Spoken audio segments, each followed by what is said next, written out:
Peter's journey. Peter, a former hotel manager and a recent acupuncture school graduate, was 34 when a fellow student who had heard me lecture on abduction experiences at the Cambridge Hospital told him about my talk. I might have had that too, he thought to himself, and called me. This was January 1992, and we first met on the 23rd of the month. Peter's case provides one of the most dramatic examples of the way the nature of abduction experiences can be transformed in conjunction with the evolution of the experiencer's consciousness. His abduction experiences were initially intensely traumatic, as relived in our first relaxation or hypnosis sessions.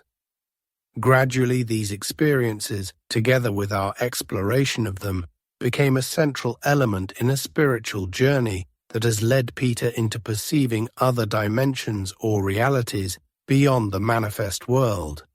He is one of the abductees I have worked with who has discovered a dual human-alien identity.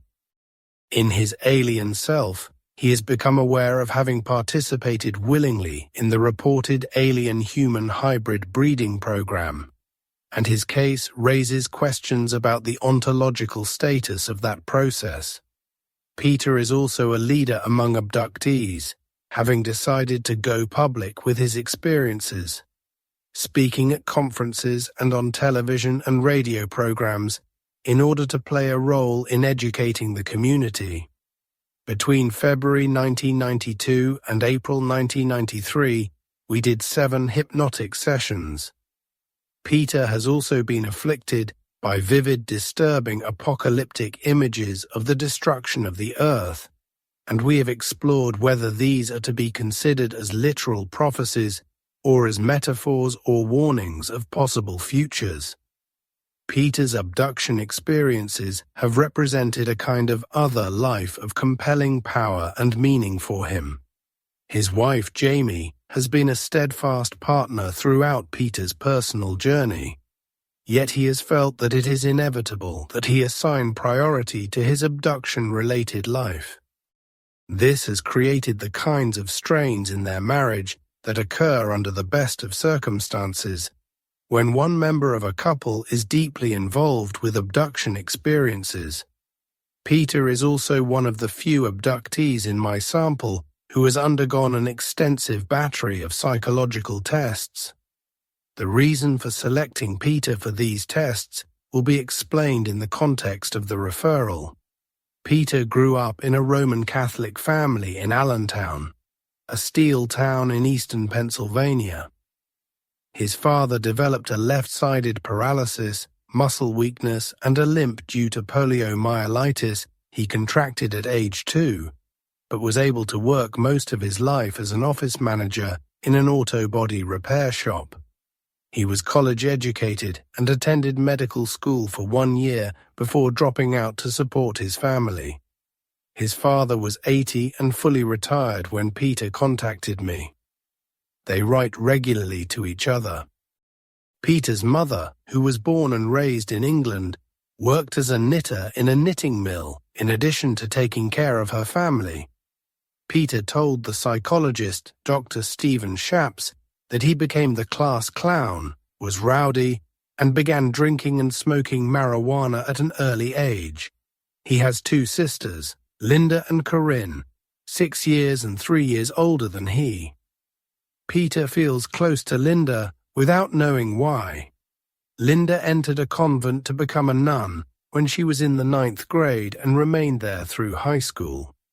She reports having seen a UFO and believes what Peter says about his abduction experiences, though she does not say she has had them herself. Corinne has no such recollections. Peter attended a combination of public and parochial schools and graduated from Allentown High School in 1975. He earned a Bachelor of Arts degree from Penn State in Vocation Industrial Education, completing a 6-year program in 1981 that enabled him to become licensed as a professional cook and teacher of culinary arts. From 1982 to 1984, He worked in a new hotel on the Big Island in Hawaii, where he met his wife, Jamie, who is 3 years older than Peter. Jamie is a practitioner of shiatsu, a Japanese deep tissue massage technique, and, like Peter, works as a healer and therapist. She has a master's degree in counseling psychology. They have a close, warm, and confiding relationship in which they can talk through difficult matters fully. The couple has decided not to have children, at least for the present time. Peter attributes this in part to the fact that Jamie was the oldest of 7 children in an alcoholic family. She had to raise a lot of the children herself, and I don't think she really wants that again. Peter would enjoy having children, he says, but adds that possibly there is some destiny for me, or there is some predetermination in my life that is tied in with this alien thing, something for me to do. It may preclude children. From 1986 to 1990, Peter and Jamie were managers of a 12-room hotel and a restaurant on a private island near St. Thomas in the U.S. Virgin Islands.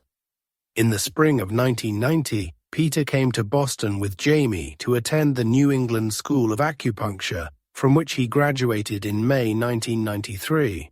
In our first interview, Peter said that he has always known there's been guardian angels. I've always known there's been beings. I'm very spiritual, and I've always known that I could commune with God. He said he has also always known that there were UFOs and extraterrestrials. It's just been something in my mind from the time I was a little kid. In the context of his sessions, Peter has had hints of encounters with the alien beings in infancy.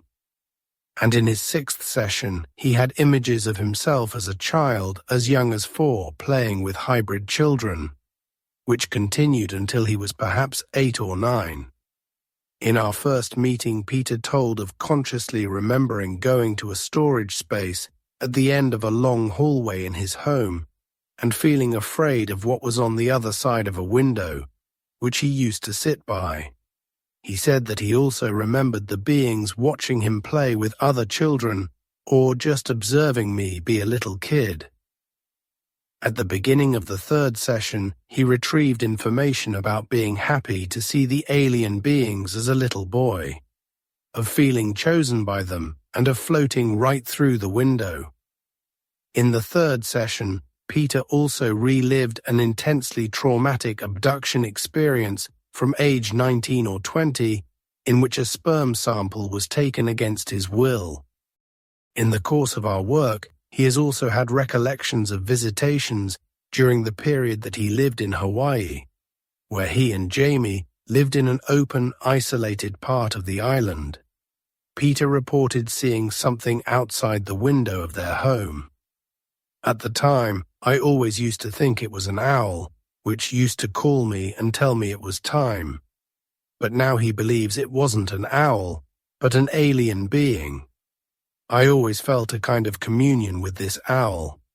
The most powerful experience that Peter recalled consciously before we met occurred in the Caribbean during the 1987-88 period. During this time, he remembers he would sometimes go to sleep afraid and then be awakened by a touch or something hitting me right at the base of my spine. In our first conversation, he recalled experiencing terror, rage, and a loss of control as light filled the room, and he felt a presence around his bed.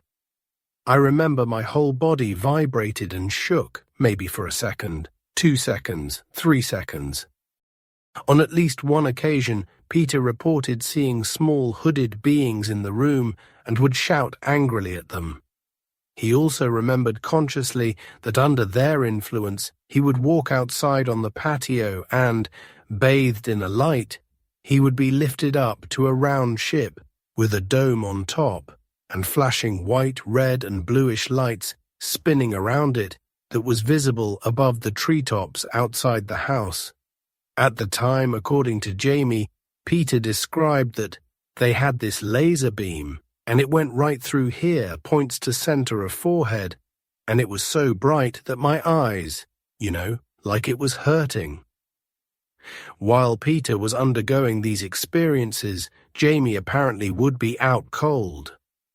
After one of these experiences, he remembers finding 2 small red lesions, like healing pimples behind his ear, that were distinct from insect bites in the rapidity with which they healed and the symmetry of their arrangement.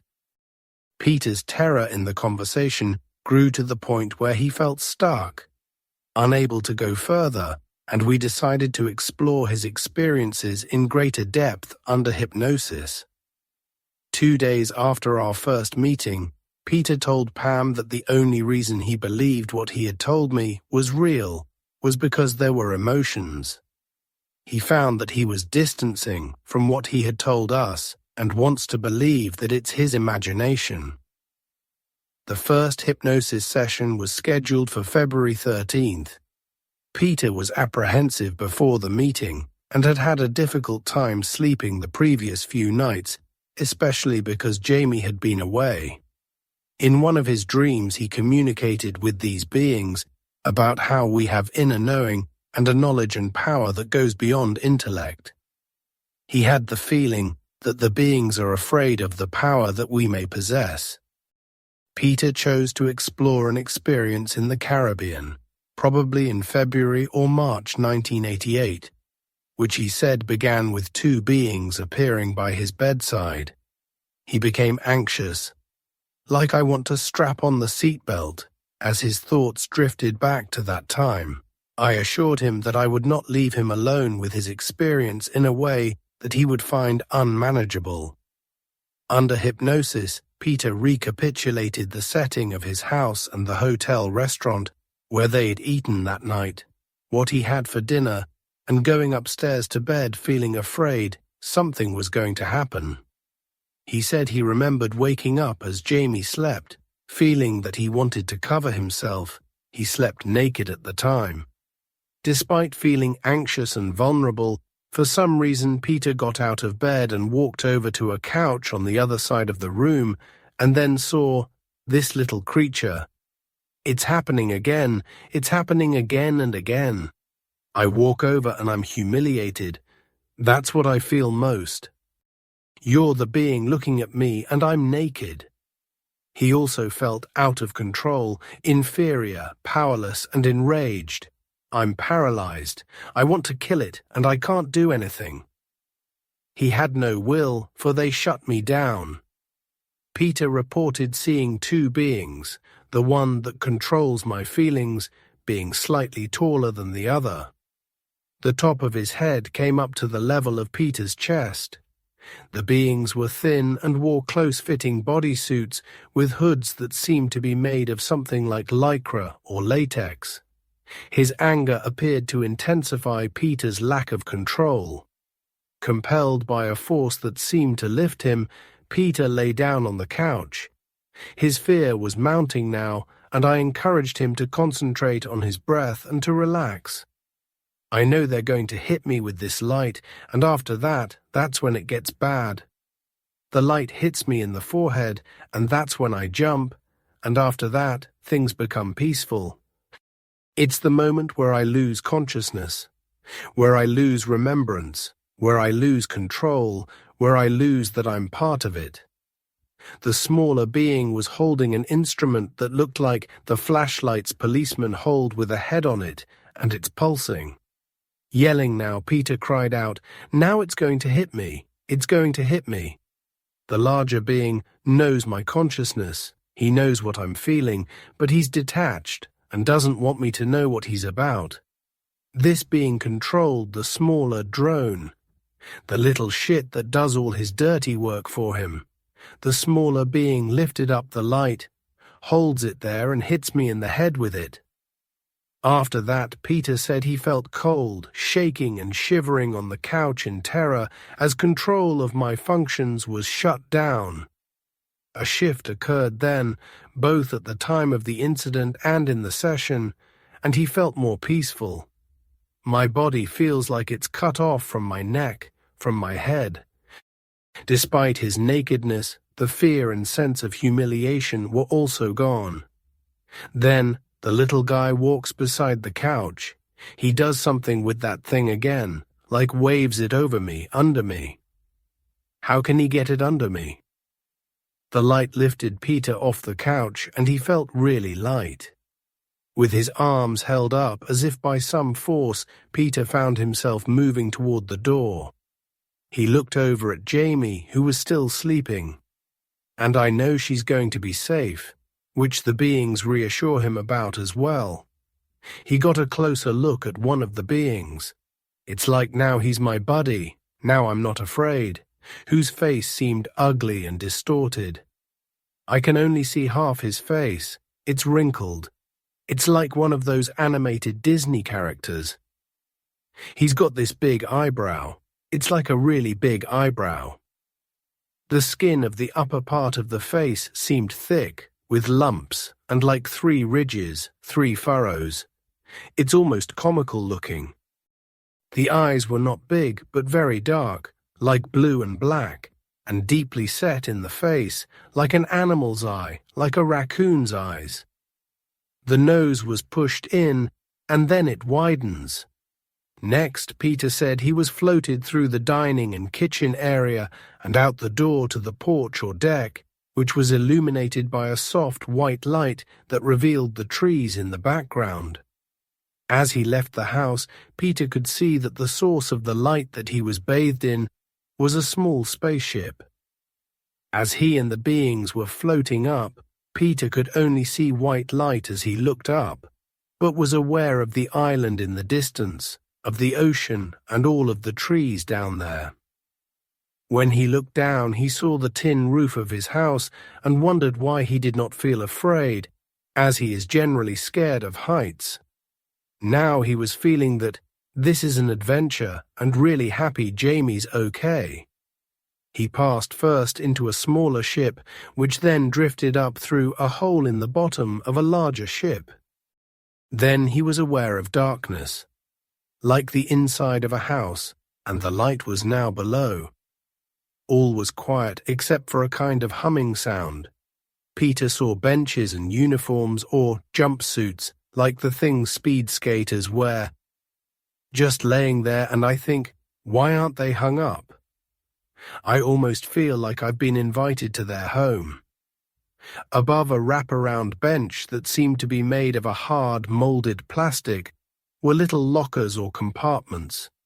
Peter walked about, as if on a kind of tour, and felt honored, like I'm someone special, as they let me look around. I want to say that there are other humans there, but I don't know. He looked out the window from, like, the control room.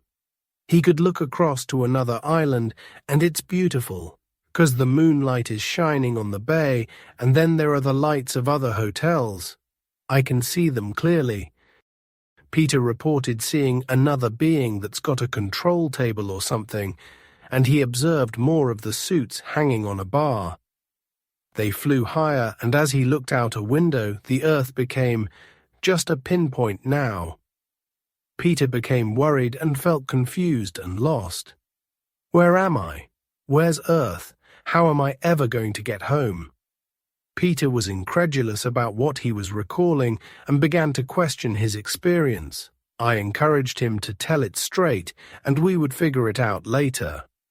Curiously, he said he no longer felt naked during the experience, though he was wearing no clothes. He walked through a kind of French door which slid part way into the wall. Peter walked down 2 or 3 steps and found himself in a sunken room where there were perhaps 100 men and women. I don't see them as naked.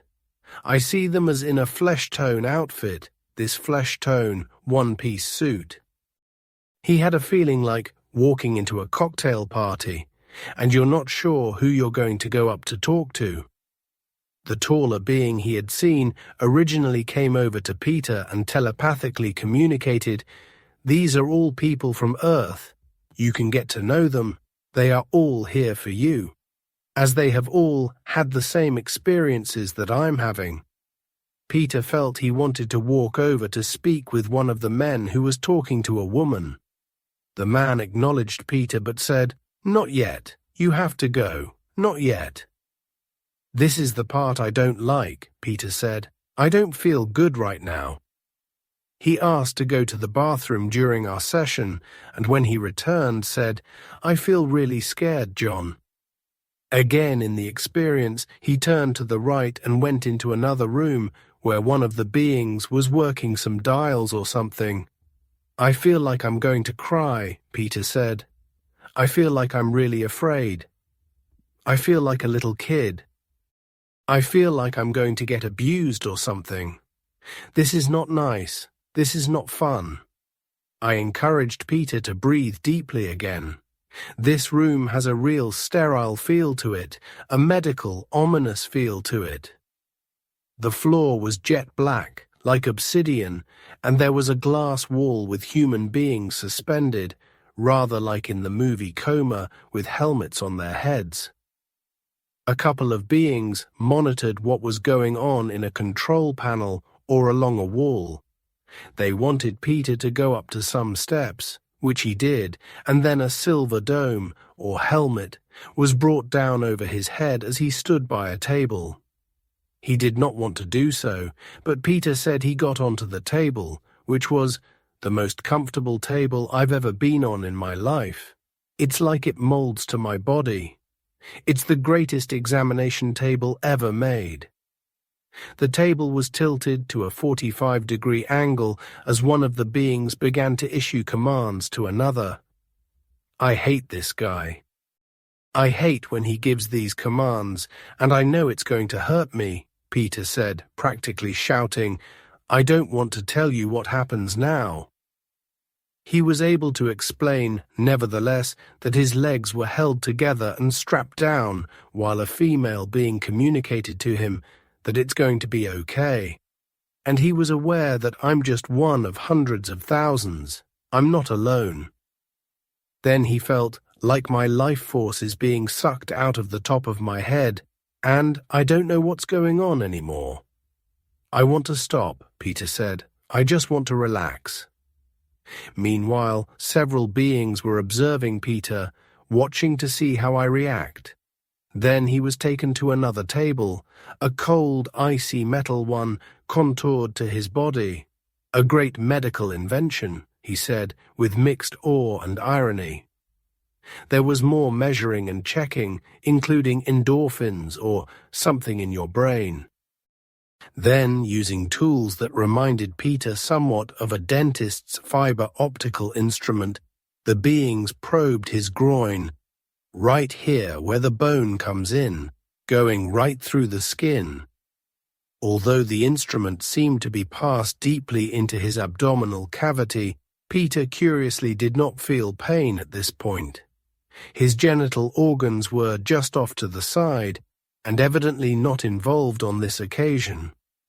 "I'm amazed at some of the simple technological things that they've got that we haven't thought of yet," Peter said rather sincerely.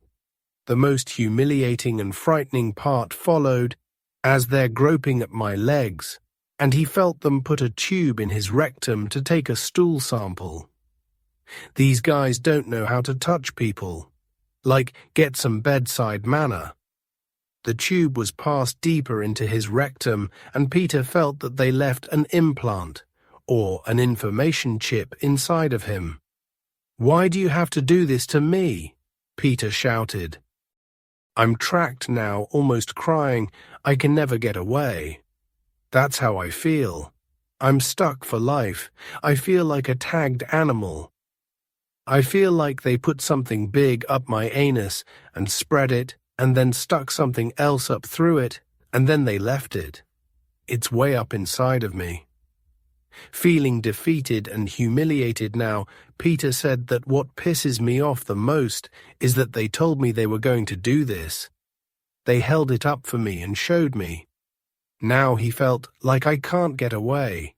I feel monitored. I feel like one of those polar bears with a collar on. He suggested that this happens every time, and that the beings repeatedly remove or put back in this and other implants. This abduction experience, Peter thought, was the one that indoctrinated me. This was the one that made me one of theirs, one of their beings, or one of their animals. I feel really alone now, and isolated and afraid, he added. I feel defeated. I argued as best I could that these were altogether understandable feelings, but distinguished between them and actual defeat. As the session came to a close, we talked further of Peter's feelings of humiliation and violation. Despite it, he feels that he is somehow a willing participant in this process, willing to help these people make the bridge between their world and our world. Furthermore, he believes the other people, those other 100 humans that were in that room, are willing participants in this too. Although he felt violated and traumatized on some psychological level, on a complete other level, I understand that it hasn't harmed me. He likened the process to a woman who goes through the pain of labor. She accepts it and she does it. She's not mad at the labor, she's not mad at the baby. There are fits of anger. There are fits of hatred, fits of all that stuff. But it's accepted as part of the process of birth. Peter was not able to say clearly at this time just what or who was being served. Perhaps it was to accept beings of another planet in order to raise our own consciousness. It's about evolving to a higher consciousness, he suggested. Perhaps beyond the feelings of violation, abductees may come to a place of feeling good about it. In a card to me, written 4 days after the session, Peter expressed gratitude for the wonderful opening experience and wrote that he felt less scared and understood a little better what these experiences are for me. A second regression was scheduled for March 19th. Jamie accompanied Peter to the session. 4 days before this, Peter had another abduction experience while staying at a friend Richard's house in Connecticut. He had just completed an energy healing workshop and was scheduled to return to Boston that day. Though he was inside the house at the time of the experience, 3 women colleagues who had also spent the night there reported having a vivid sighting of the small UFO over the house while taking a walk. One of the women, who I have interviewed and who is herself probably an abductee, wrote down the same day what she saw. As we walked, not 5 minutes from the house, there came an amazing sound behind us to the right from Richard's house above the river. My thought was the dam water coming through a nearby dam. This was not an airplane or helicopter, and no engine I've ever heard. But it was very powerful and accelerated down the river, and by us at warp speed, and disappeared. I saw a shape, rather like a crescent, some darkness underneath, and maybe orangeness to it, zap by above me to the right. In other notes, this woman wrote that she thought of the wings of a huge bird, rather than an engine, and of the excitement she felt at the sighting. She felt certain that Peter was in the ship, but when Pam asked her if she thought of looking in the house, she answered, "Peter wasn't there. To me, Peter wasn't there. No one was there, and she felt no desire or need to check." Peter had recently woken up from his abduction experience and was intensely shocked when the women came into the house and told him of their experience. Only upon driving back to Boston did Peter tell the women of his history of abduction experiences. The other 2 women were also impressed by the sighting. One of them, according to Peter, was moved to tears by the whole incident. Before beginning the regression, we reviewed the details of the sighting and Peter's decision not to go on the walk with the women. The house was in a beautiful area, and Peter had planned to go on the walk. He had slept poorly, was somewhat exhausted from the workshop, and then I just decided not to. The house was cool, There was a fire going in the fireplace, and Peter sat by it, covering himself with a blanket.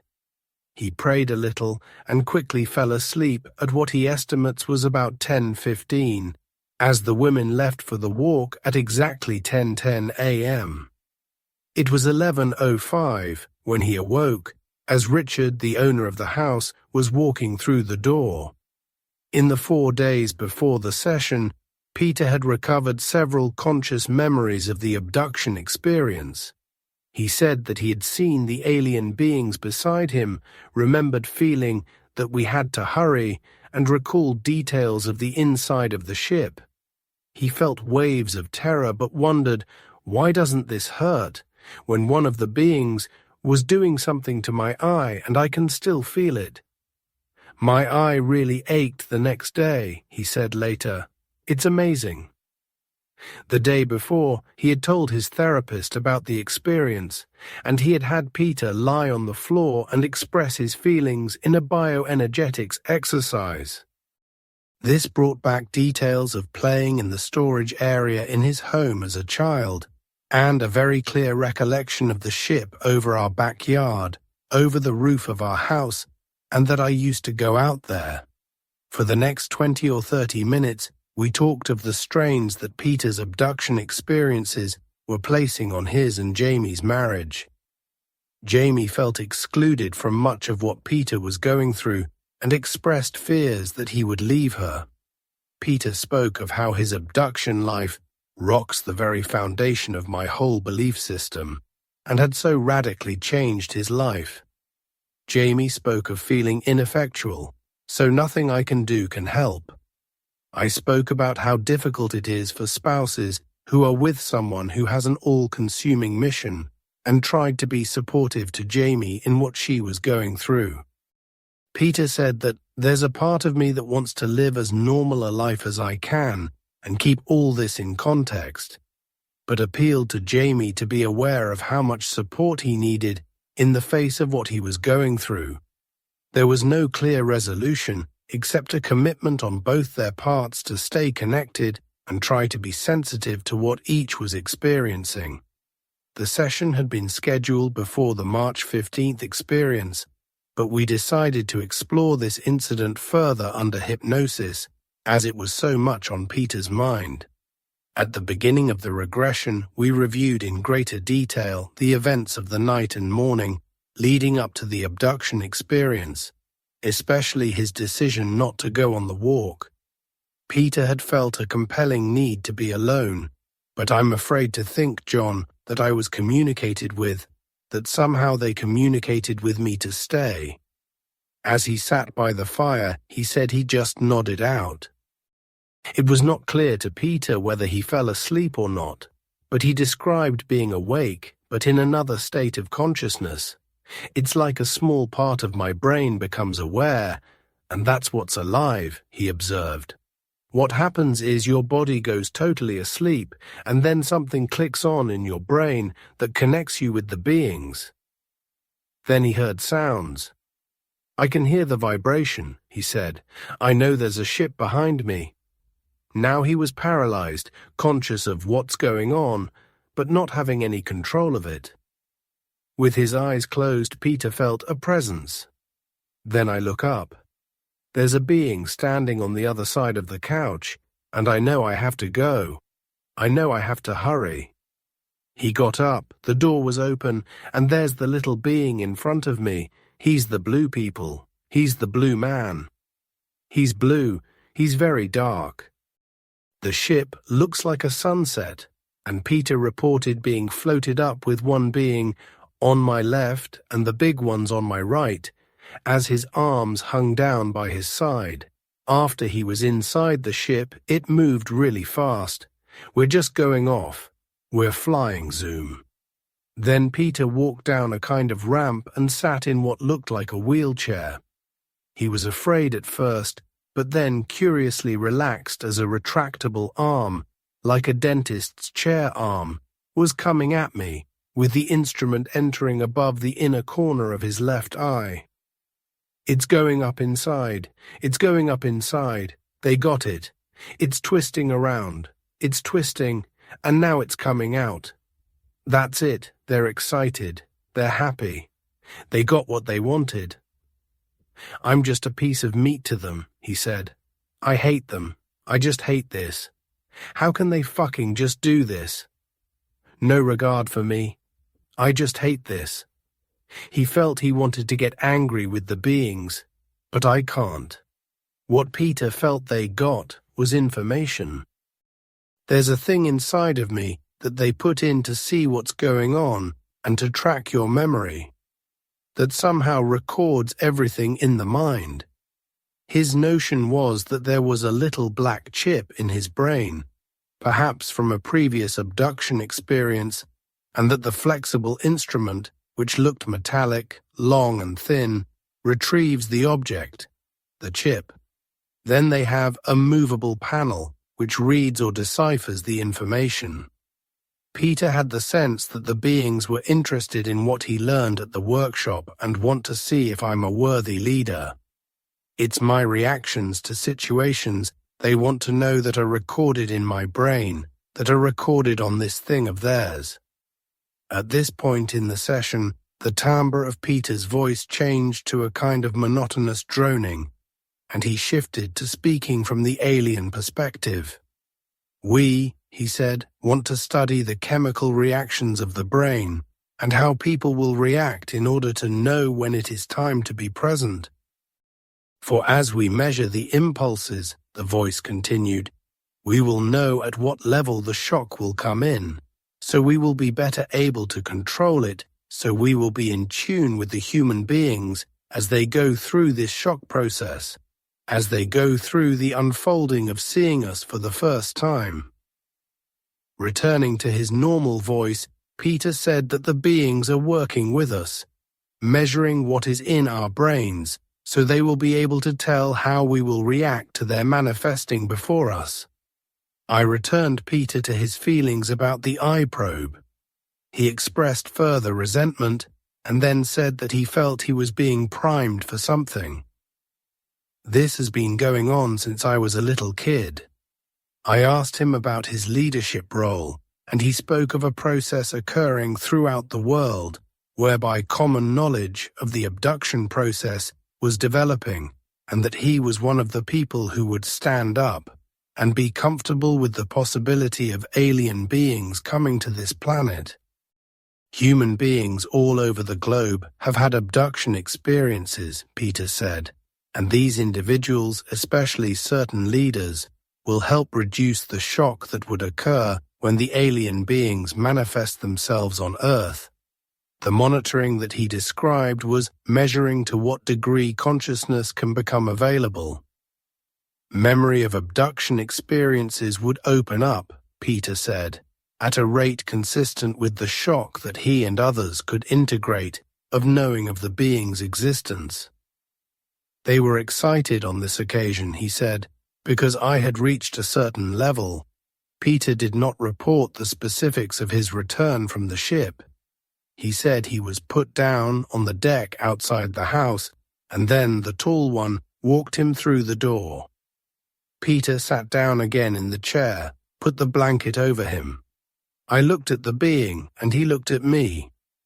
I sat in the chair and just went to sleep, and the next thing I know, I wake up and look at my watch. After the regression, we spoke of the channeling of the voice that had come through during the session.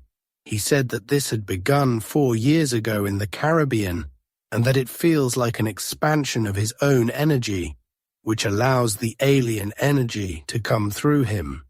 This can occur, he said, when he can surrender my mind, surrender my ego. He, like other abductees who have this capacity, see, for example, Ava and Jerry, does not altogether trust the information he receives in this way, but does feel that it's coming from a higher consciousness, from the spiritual plane. It was occurring in present time, he said. It's live broadcasting. As the session was drawing to a close, Peter spoke of the possibility that the recognition that there's beings on other worlds, and there are other life forms, could help us look in a different way at how we deal with one another on the Earth. A subtle shift on this planet was occurring, Peter said, which is bringing about changes in how we think of who we are and the way we live. By them showing up, it's going to make us appreciate what we have. His own task, he said, was to surrender to that divine plan. It's almost like I feel like the aliens are watching out for me. They've got a plan for me, he said at the end. He did not fear the changes that were occurring. Though in many ways this process was taking over his life, Peter felt it's also going to support me somehow. His consciousness was shaking, and some days it's terrifying, and other days it's sure and secure. A third session was scheduled for April 2nd, 2 weeks later. Peter wished to confront his fear of the beings more directly and hoped to be able to consciously communicate with them or be in their presence without being in such terror. This session turned out to be one of the most dramatic I have witnessed. For the investigator, it was the kind of experience that cannot help but convince him that something actual and important has happened to the experiencer, whatever its source may prove to be. Before beginning the regression, we reviewed Peter's life situation. He felt supported by Jamie and felt some confidence in his emerging role as a professional healer, but continued to feel quite isolated and alone because of the experiences that I'm having going through all these regressions. Although Peter had in mind that we would explore childhood abduction experiences or those that occurred in Hawaii, we decided to let his inner radar choose where his unconscious would travel. In the altered state, Peter did in fact begin with a memory of a visitation in Hawaii, where, surrounded by light, two beings floated him upwards. But quickly, another vision replaced this one. He was a child now, 4 perhaps, and happy to see them. "I love it," he said, as he was floated down the hallway, then puzzled and excited, "'cause I can go right through the window." Again the scene changed. So many memories, John. And he was an older child, about 8 maybe, and now I realize that we're not going to keep playing anymore. Now there's other things to do. There's more work they want to do, more experimenting. They want to do something with me. Now they want to put something in me, and they watch me. I've been chosen now. I have to lead the other little kids playing, and I'm not sure what's going to happen. It's like I'm old now and can't play anymore. I have to do something. Next, Peter reported being on the ship. There's a glass wall where all the kids play, and on the other side of it is where they watch us from. It's like a big playroom, and now I have to leave. The beings brought him over to them. He noticed they have long fingers. The tall one, his fingers are touching my eyes, opening my eyes and looking inside my eyes. They tell me not to be afraid. They communicate with my mind. Relax now, he was in like a dentist's chair, where the same machine, the one I remembered last time, was used to probe inside his nose. They drilled, they moved something, they put something in my nose, gesturing it's way up in here. It feels like there's something there. This reminded Peter of how he had refused to go to a hospital when he broke his nose in a car accident at the time he was a freshman in college. It just dawned on me that this is why I didn't go. It was not only the association to the fearful procedure, but also, I think I knew there was something in my nose that I shouldn't go to the hospital. Again the material shifted. Peter was older, fear was mounting, and he felt he was avoiding something. It's really on the surface. He spoke of major changes that the beings have told him are going to take place on this planet. They have the ability to see into the future, he said, and wish to help us to avoid what is about to transpire. John, this is too weird for me, he said, as more images of future possibilities flooded him. I encouraged Peter to breathe deeply and to permit whatever information came to the surface to do so without judgment or interpretation. His fear became more intense again, and I urged him to go back inside, let his body sink deeper, relax, and name whatever was wanting to express itself, including the judgments themselves. What followed was one of the most disturbing episodes that I have encountered during a session. Peter screamed in terror and rage as he reported an episode from about age 19 in which he was on a table, just laying there. As a cup was placed over his penis, ejaculation was forced and sperm taken from him. "They have control over my genitals, over me," he said. "They're draining me. I'm relaxing. They're just happy. They got what they wanted," he exclaimed bitterly. I asked if there were other times. "They do it all the time," he said. "Every time they come, they take it. They take my sperm. They take my seeds. Then they just let me go." Were these not the same beings who played with him as a boy? I asked. "It's different," he said. "They don't care as much. They don't want me. They just want my seed. They want my essence." Crying and shaking now, Peter described how cold the room was and the utter helplessness he had felt. "I want to fight them," he said, "but I can't do anything. I can't fight it." In order to reduce his feeling of humiliation and shame, I assured him that indeed there was no way he could have fought this. "All the cells in my body are vibrating," Peter said. "Everything is moving. Everything is vibrating." I asked where he was now. "I'm lying flat. It's like I'm in suspended animation. I'm suspended. I'm traveling." His mind had evidently taken him back to the start of the abduction experience or an earlier one from the same period.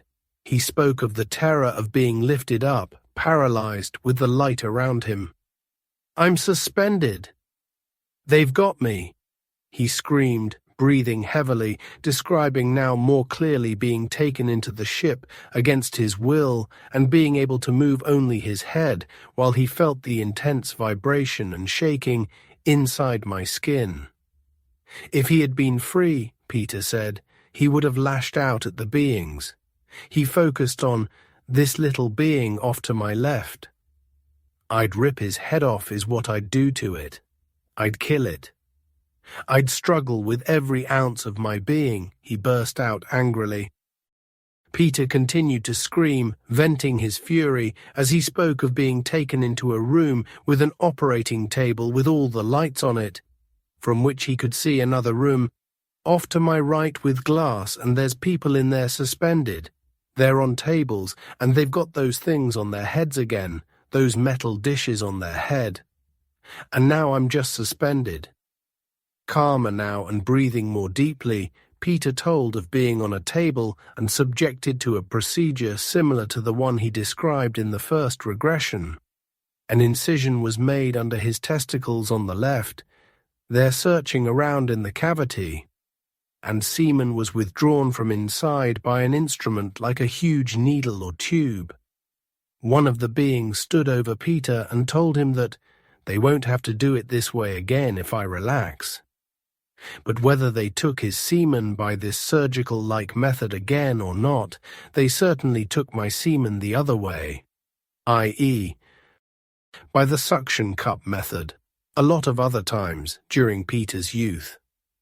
After the procedure was over, they thanked me, so now I'm just laying on the table, resting. They know it was painful, but they tell Peter it's okay and they want to work with me to not be so upset. He was becoming tired now and moaned softly as he described a procedure in which there was rooting around under his arm and "I'm tagged or something."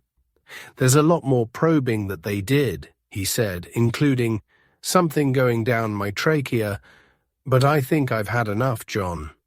I'd like to cool it for today." The remainder of the session was devoted to a discussion of the impact of these experiences on Peter's consciousness.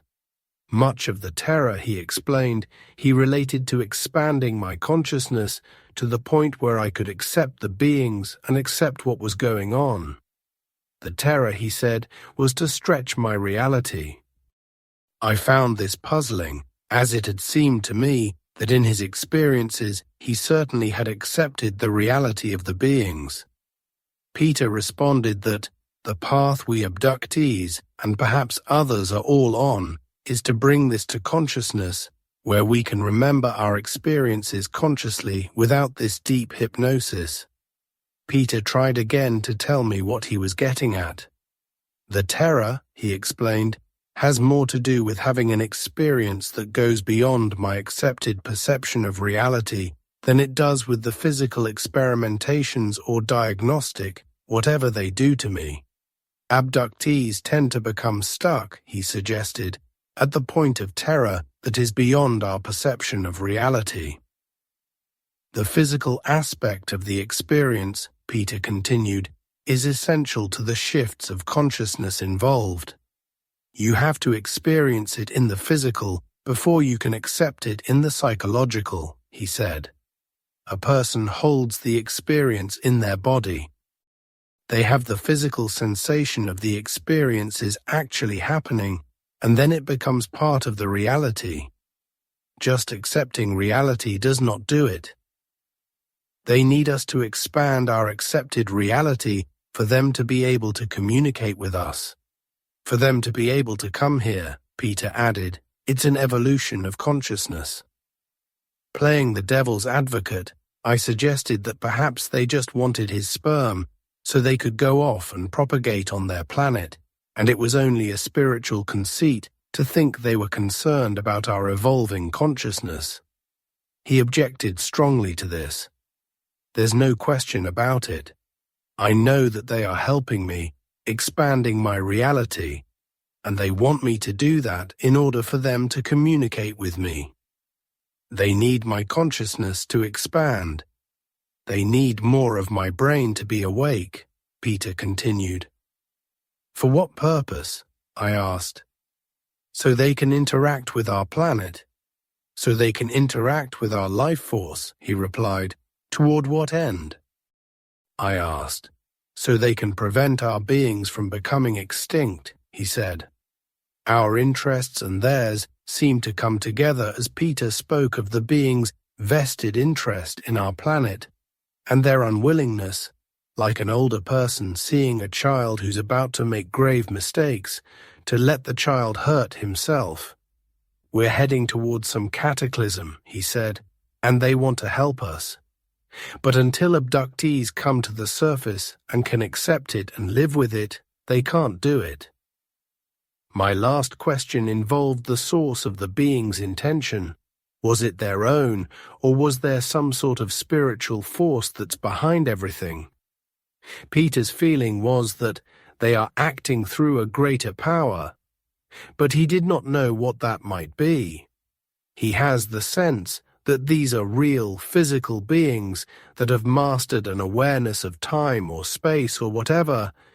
They can see what's going on. They can see what the possibilities are, and they're here to help us. It's almost like steer us, to prevent us from hurting ourselves. As the session drew toward its conclusion, Peter reiterated the centrality of the physical aspect of the experience for expanding our perception of reality. The body memory makes it real, he said.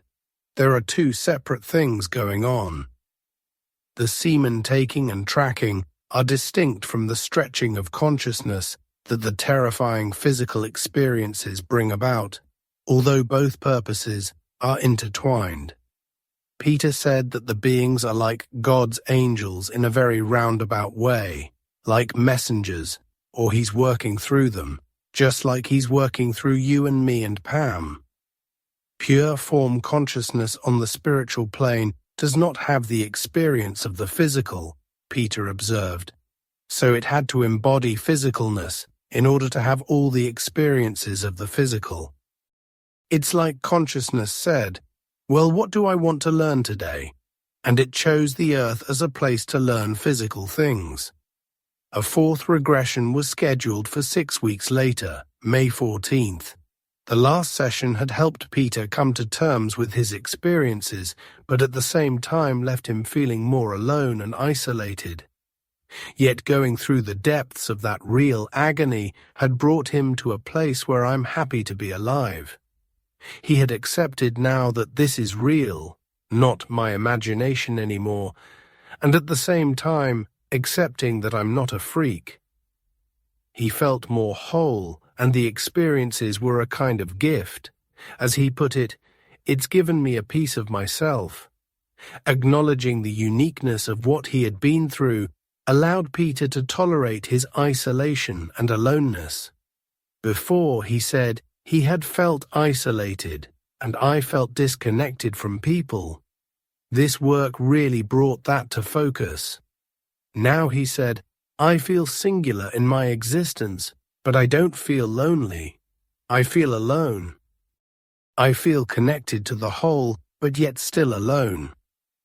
In that context, the abduction experiences themselves were no longer so bad anymore, so horrible and traumatic and mean and cruel and all these things.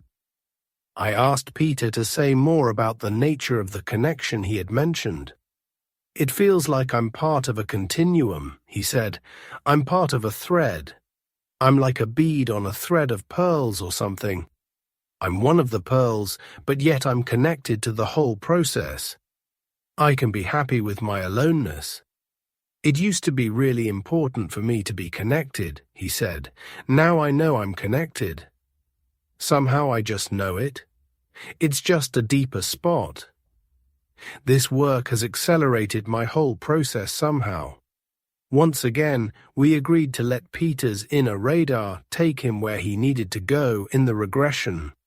Once in the altered state, Peter was afraid again. He said he was in Hawaii before living with Jamie, and 4 beings were around his bed. His roommate was in another bedroom. He began to cry, overcome once again with fear and rage as, they're going to do it again. They're going to do it again. I'm so fucking sick of doing it again. He said he remembered being given a choice to remember the experience or not, but they're going to get me either way. It seemed like they had returned after a great void of time and wanted to see how I've grown and who I am. It's like they want to see how the experiment worked out. Once again, he said he was in the ship where experiments were being performed on many other human beings. Panting now, Peter remarked that there was this leap I've got to take. The beings want me for who I am, he said. They want me for what I represent, what's inside of me. Putting his hand on his heart, he said, it's here, and they want me for here. It feels like they're grabbing something that's in there. It's inside of me. It's like they want my love. They want me to like them. They want me to care about them. I observed his fear and hate. Still panting, he said, I've got to get beyond that. The process had gone beyond the experiments, Peter said. They want me to understand them. They want me to understand what they're about. I'm starting to vibrate. I encouraged him to let the vibrations come. They want me to understand, he said, that there's understanding here, truth. There's a meaning to this. Despite these positive assertions, the experience became once again distressing for Peter. I want this to stop, he yelled, as the fear and intensity of vibration in his body increased. Letting out blood-curdling screams, he said, I don't want to lose it. I want to just go off. I don't want to go into the depths. I tried to comfort and reassure him, and had him recenter through focusing on his breath. Then he spoke of feeling peaceful as he was floated by the short beings out of his house in Hawaii to a big ship. As they lifted off, one of the male beings, who was always with them, he's the one who cares about me, assured Peter that he would be okay.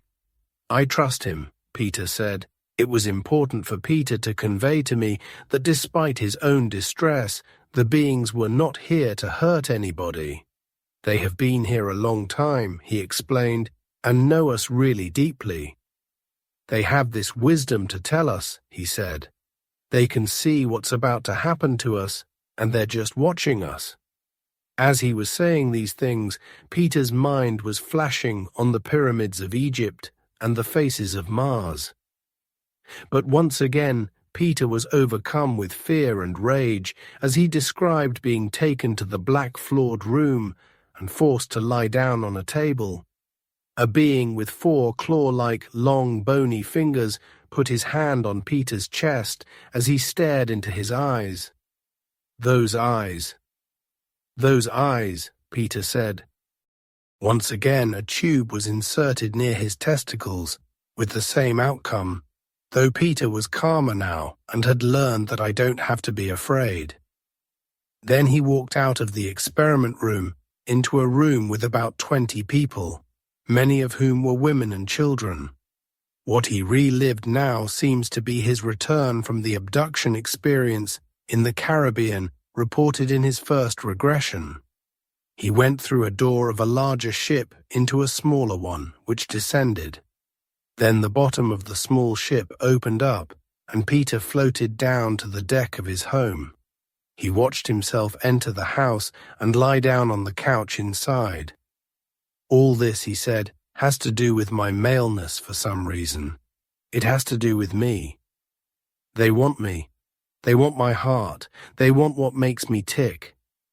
They work with you throughout your whole life, Peter observed. They like open people, whatever their age, he said, including old people. They want to figure out how to get us to be open to them. They are trying to figure out what makes one person more open and less afraid than another, and they genuinely care about us. The beings fear us, Peter said, because they don't have I want to call it the killer instinct that we have, and the ability to fight and kill each other. That's what they're afraid of. That is the most terrifying thing for them, our ability to hate. It's like my rage that I have at them for doing these experiments is so foreign to them. They can't understand it. They're afraid of us. Peter noted that it's our perception of what's happening. None of us have been really hurt. Some abductees say they have scars and psychological damage, and I want to say, can't you see you're confused? The beings that I've worked with, Peter said, are here to find out how to communicate with us, and how to find a common ground and openness.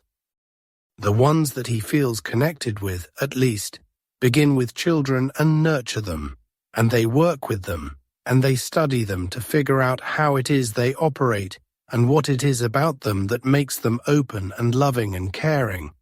And those are the qualities that the beings want. A lot of older people, he continued, have had abduction experiences as young children and just don't remember. Then they come back and study the same people when they are older to figure out the qualities of openness they have in common and what can foster them. They're trying to study a way into us. They're aware of our anger and hatred and our ability to hurt them. They have evolved out of knowing how to fight. It's almost as if they're so open that they know we can hurt them more easily. They want our love and how it is we love and care and have such compassion. They also are terrified of our anger and our ability to hate and kill and all that stuff, and they're trying to get the two apart. They are trying genetically to take the higher human qualities and separate them from the lower human qualities and somehow, I want to say, reincorporate them into our race. The whole thing with the sperm and reproduction is really trying to help us evolve to the higher qualities of humanness. They could not manifest more openly now on Earth, for we might choose to attack them. If we were to react out of a military place or an anger place, then everything would be lost. So they're very cautious. They can't come here. I asked Peter how our loving or open qualities might serve the beings. They are human too, he suggested, and in their own evolution have followed the path of almost rational intellectualizing and lost much of their emotions, and they want to get that back. And it's through our planet and through our race. They are humanoid, Peter said, and we've evolved from the same place, but we've stayed in our emotions, and our emotions have ruled the planet. How we react as a race comes from our emotions. In their evolution, they chose to react from intellect or from mentality. They're willing to share their intellectual growth with us if we can share our emotions with them. But at the same time, they are afraid of the destructive part of our emotions. It could be a beautiful marriage almost, Peter observed. My last question to Peter in this session had to do with the quality of looking into the being's eyes. The intense eye-looking, Peter said, relates to a longing to connect. As the being looks at me, there's a longing that it has to connect with me, with us, and it's just like, I wish that you could understand us. I wish you could feel what we feel. I asked what the beings long for from us. It's like a brotherhood that's been lost. It's like a friendship that's been lost, and we just don't understand. They long for the love, compassion, and joy. All the healing they see in the planet, all the goodness that they see here. That ability to connect human to human that they just have so little of. I asked if he could see that in their eyes. In the eyes there's a coldness, Peter replied. There's a coldness and a pure blankness.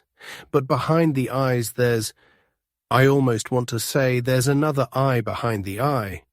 And the other eye behind the eye is, I want to say it's sad and longing, and it's trying to comfort me, but at the same time it wishes I could help it. It wants to connect with me. It really wants to connect with me. It's almost like it's looking at an infant sobbing now. It's just, if you were only a little older and a little wiser, and we could have a relationship or something. I asked Peter about the sadness he seemed to feel and his sobbing. He said that the sadness is such that I'm weak and crippled and I can't do it. I'm so afraid that I can't give them what they really long for, and so my sobbing is like someone who couldn't protect my loved ones. It's almost like a mother and son, he added. It's like a mother who can't love, who can't really connect. We were coming close to the end of the session. It's gone beyond the experiences now, Peter said. I noted that for many abductees, the resistance gathers around acknowledging the eyes. He responded that there's a real longing there in their eyes. It's almost like a love that doesn't know how to come out. They have this tremendous compassion in their eyes for us. When you first look at the eye, Peter recalled, it's like mechanical and cold and non-human. It's cold and non-caring, but as you stare at it, and as you look at it, and as I allow myself to look at the eye, I can see deeper in the eye. It's just like looking at a human. You see the eye, but after you keep eye contact, then you see the person, and that's what it is. On the other side of the eyeball is the being, the creature, he concluded. He reiterated their kinship, our brotherhood, their humanness. I just have the sense that they're just a little bit removed. They chose a different way to create. They have emotions, Peter emphasized, but not as highly developed as ours, or else they had it and lost it, and now that's what we have to offer, our emotions. They're not really different from us, he concluded. I had made the decision in May, even before this last regression, to ask a PhD clinical psychologist colleague to administer a battery of psychometric tests to Peter.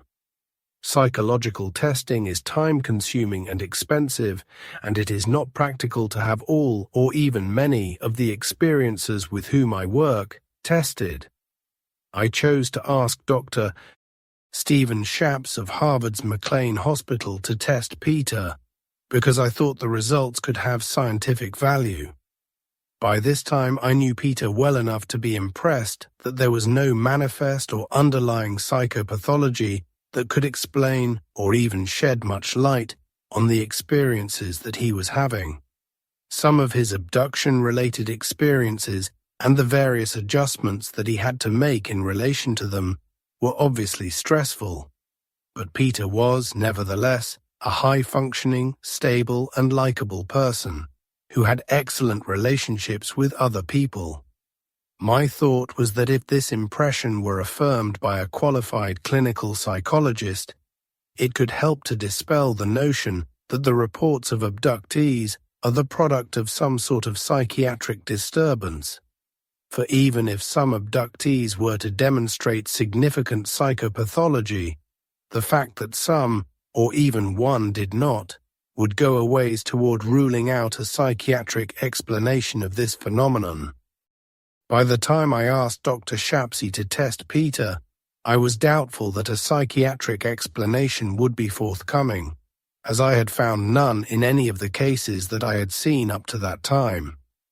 In May and early June, Dr. Shapsy met with Peter twice and, in addition to his clinical interview, administered the Wechsler Adult Intelligence Scale Revised, WAISR, a standard intelligence test, the Bender Visual Motor Gestalt Test, BVMG, which tests for organic brain dysfunction, and the Thematic Apperception Test, TAT, Minnesota Multiphasic Personality Inventory 2, MMPI-2, and the Rorschach Inkblot Test, RIBT, projective tests which reveal the nature of psychological functioning and structure. Dr. Shapsy found that Peter was highly functioning, alert, focused, intelligent, well-spoken, and without visible anxiety. There was no organic neurological dysfunctioning. Situational stress was noted to be high, and his experience of this stress to be severe. Peter expressed sadness on the TAT and seemed to be battling evil forces. Dr. Shapps concluded, most significant is the absence of psychopathology. No psychosis or major affective disorder is diagnosable. Significant was a moderate level of sexual preoccupation. His particular profile suggests that he may have been sexually abused.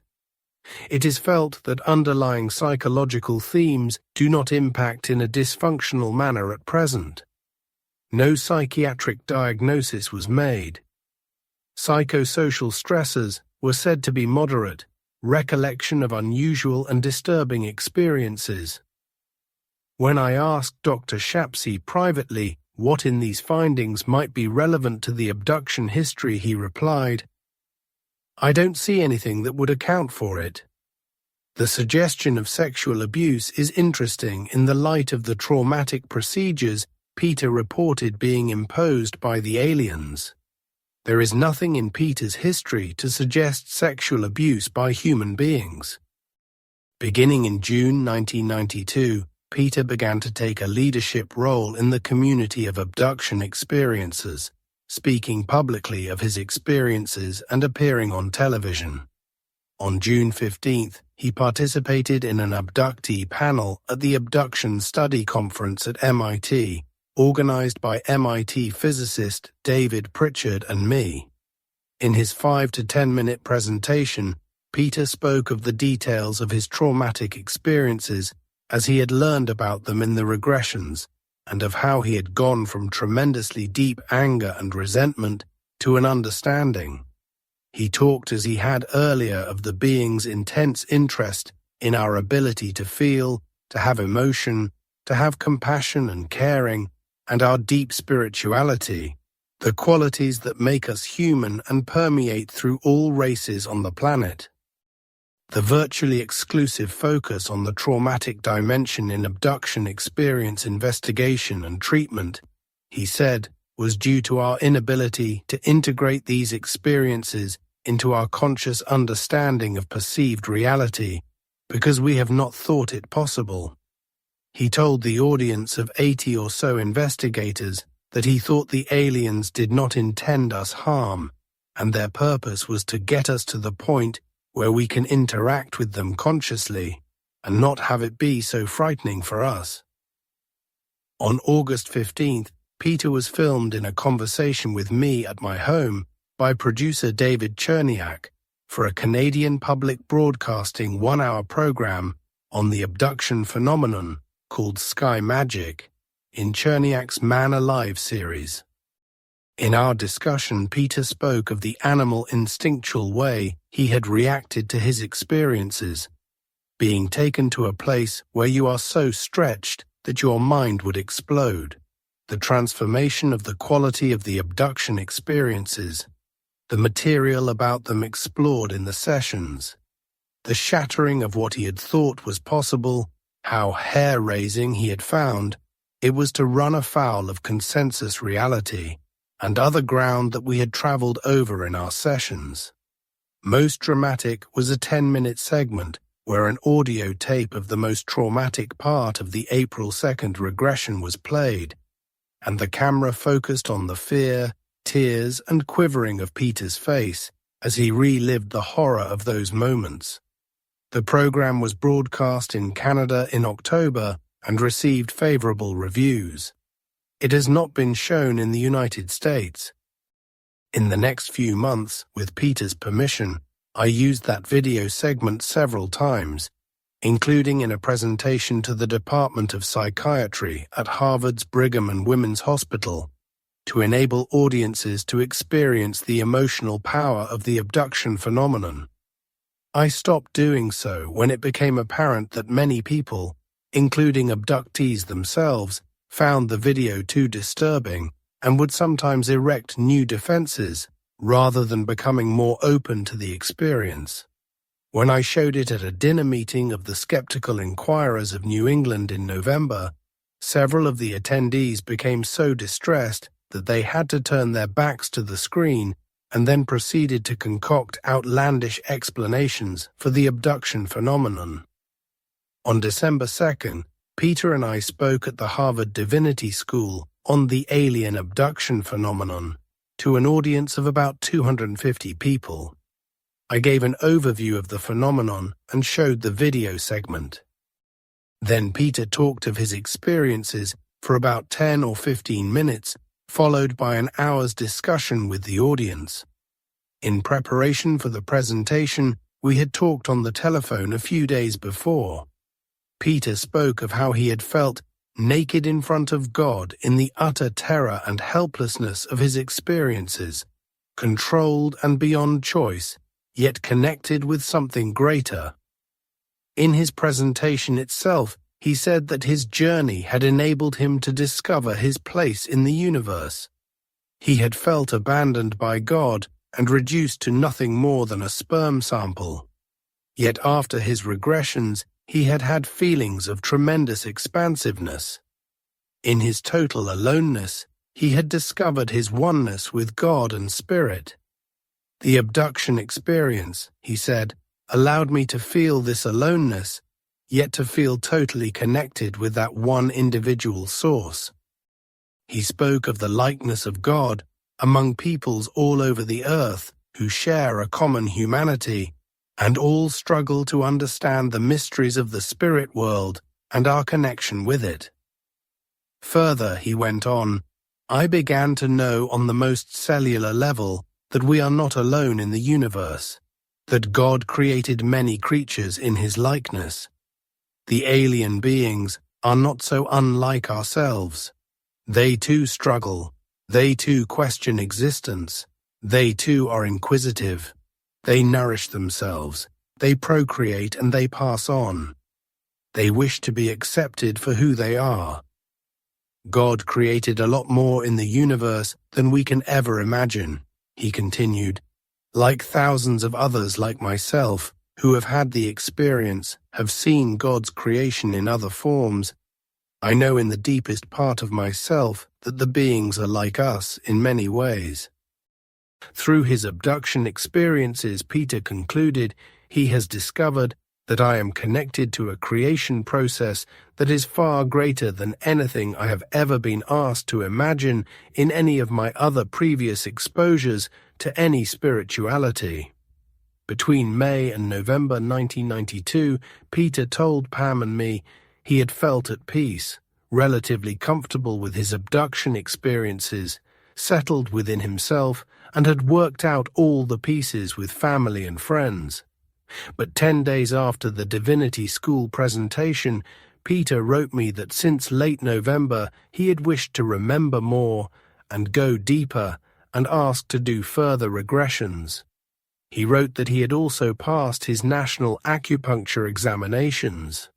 Our 5th hypnosis session was scheduled for January 14, 1993.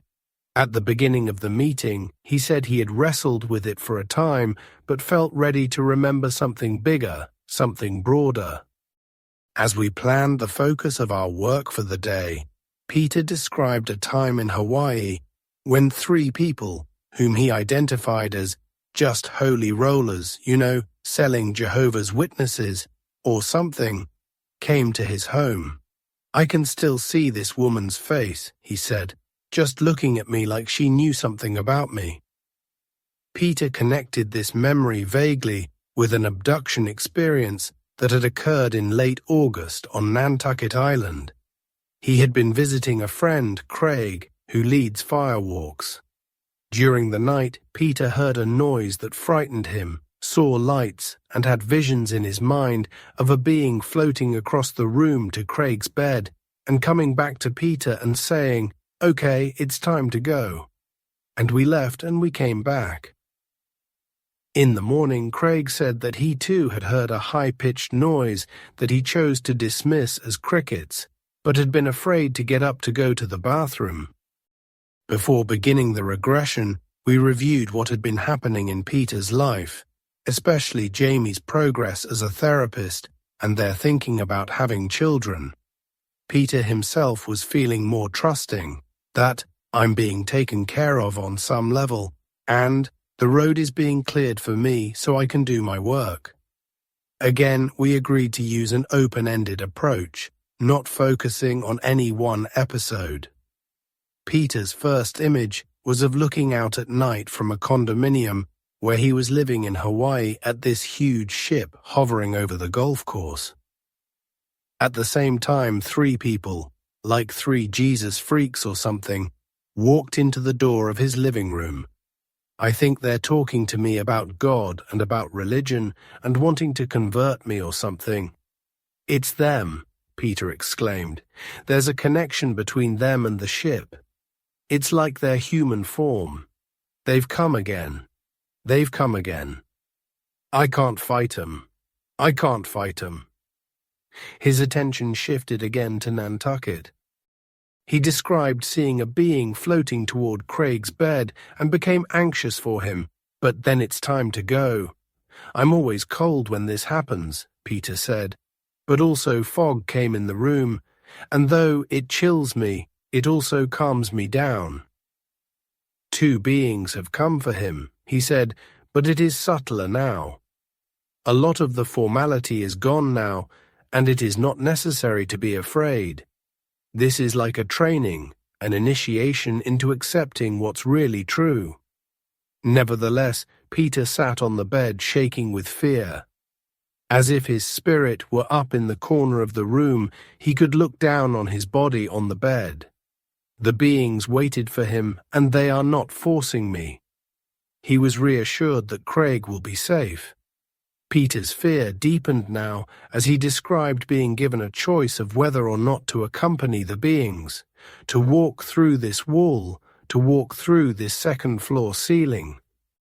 This choice seemed to take on metaphoric power in the session, involving, in Peter's words, the freedom of going to the next level. It's the next level of going with them. He spoke of a great web of connection, a consciousness of the whole. I am them, and they are me, and there's the ship. His thoughts returned to the woman at his door in Hawaii who kept looking at me. I wasn't ready to accept God or Jesus or something. What frightens me, he said, is that they took human form when they came to me. They walked right up into my door. It frightens me that anybody I could walk into on the street could be a fucking alien or something. Peter's attention returned to Nantucket as he sat rocking on the bed, crouched on his haunches with his knees up to his chest. The choice of whether or not to get up and dive through the angled wall or pitched roof of the house now represented passing through to another dimension. It's not the same as like physically walking through a wall, it's like stepping into an energy field. They didn't carry me through that wall this time. I walked through it. I'm looking down and I can see that I got up. I took 1 step, 2 steps, 3rd step I went into the field. 1, 2, 3, he whispered. I asked, what about the 4th step? Was there a 4th step? It is difficult to convey what happened next in the session. Taking the 4th step took on great symbolic power. Meaning and action, past and present, physical event and metaphor seemed to be condensed in this choice, which came to represent willing participation.